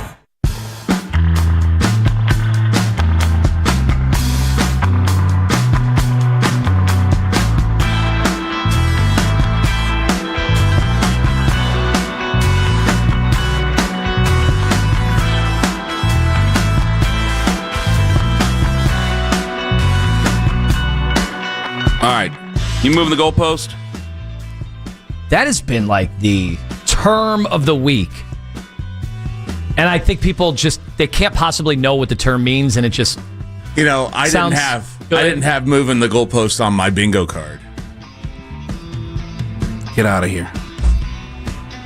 I thought you were going to call it something else. It starts with an SH. What? It's it. The Shapos on your Shabingo card? Why do people keep saying that? What do they think move the goalpost mean when it comes to Shador? Because that's what they're talking about, obviously.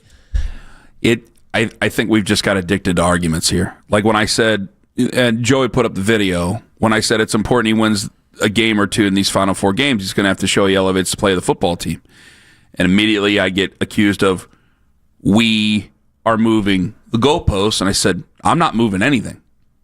I said he plays well enough, but you're going to move on from him when you get a new general manager who's from one of these other NFL teams that doesn't think highly of him.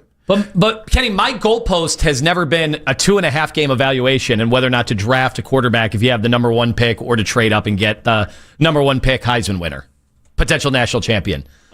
Like that's the other thing, by the way. What is staggering to me, I've seen people use. And eventually we're going to be over this because Shador's either going to prove it on the field or not, which then we can get away from what he was in college, swagger. If white people are afraid of his swagger, we were not. We loved it. We thought it was awesome. We talked about it. We have a lot of new people to the show, and we appreciate that. We talked about Shador for 2 years before, and we loved it. Go back and check the tape. We loved his I want to know the emotion that he played with, all that stuff. We absolutely loved it. We loved what he did at Colorado. But what I'm getting at is, I feel like now the Shador fans are discrediting all the other quarterbacks in college. Like, I keep seeing people say, well, what has Mendoza done? What has he done? Are you guys familiar with Indiana? Like, Colorado fans should be familiar with a turnaround because that's what's happened at Indiana. It's been amazing. Same thing. It was a coach and a quarterback. Now, Shador had a Heisman Trophy winner as well with him, and they've got really good players on Indiana too now that are going to play at the next level. But I just saw Mendoza beat a team that had way more talent and way more top-end talent at Ohio State, and the defending national champion. Like, that's pretty cool. I mean, even the Dylan Gabriel stuff. Do people know that Dylan Gabriel? We are not fans of Dylan Gabriel. We didn't understand draft pick. I feel like I shouldn't have to repeat it every day. But I've seen people say, "What did Dylan Gabriel do in college?" I mean, last year he was first-team All-American. He beat Ohio State in the regular season. Yeah, but I've seen this guy do something in the NFL. I don't have the chance to see Mendoza. Right, we're past all that. I'm just saying, like, to be a Shador fan, you don't have to disqualify the graphic running around yesterday. Did you see all the other quarterback stats against the Titans? That's not a football. That's not a real breakdown. Yeah, but did you see the other training camp stats for the quarterback? That's exactly right. Who creates that? That's dumb football stuff. Who creates that? It's entertaining. It's entertaining. This is where we reap what we sow. But it's not real football knowing stuff. This is where we reap what we sow because we put out silly stats during training camp that are really meaningless in the grand scheme of things, and we've proved it before how meaningless they really are. And we try to make that like that's a big deal. So when somebody brings up the stats against the Tennessee Titans, and you try to say, well, they were ahead again. It doesn't matter. See, that's what happens. So I'm not going to sit there and get mad at callers who call in and say, well, he was better against the Titans than any other person out there, because we feed that. It's that, to me, is one of the most galling things out there. I've seen this guy do well. My frustration is when I don't think you root against him as much as I don't think you root against him like people think you do. I don't root against him like people may think we do. I don't understand where they get the Cleveland media. He could solve all the Browns' problems. Why would I root against that? I don't understand. And how entertaining is that guy? And Do you understand how many more national hits I'll be doing if Shador Sanders is good? Let me be honest with you. Can I look into the camera here? I want to be honest to the people on the phones. If they win the Super Bowl with Shador, you know how much more money I'm going to make? I want to be honest to the people. Well, it's not just business. It's my own personal well-being. No, I'll talk business. I have no problem. Okay, fine. You make a graph about it. There will be so many graphs. Beautifully constructed graphs. Dante Moore's from here. Guys, I'll be honest with you. Fernando Mendoza, good quarterback.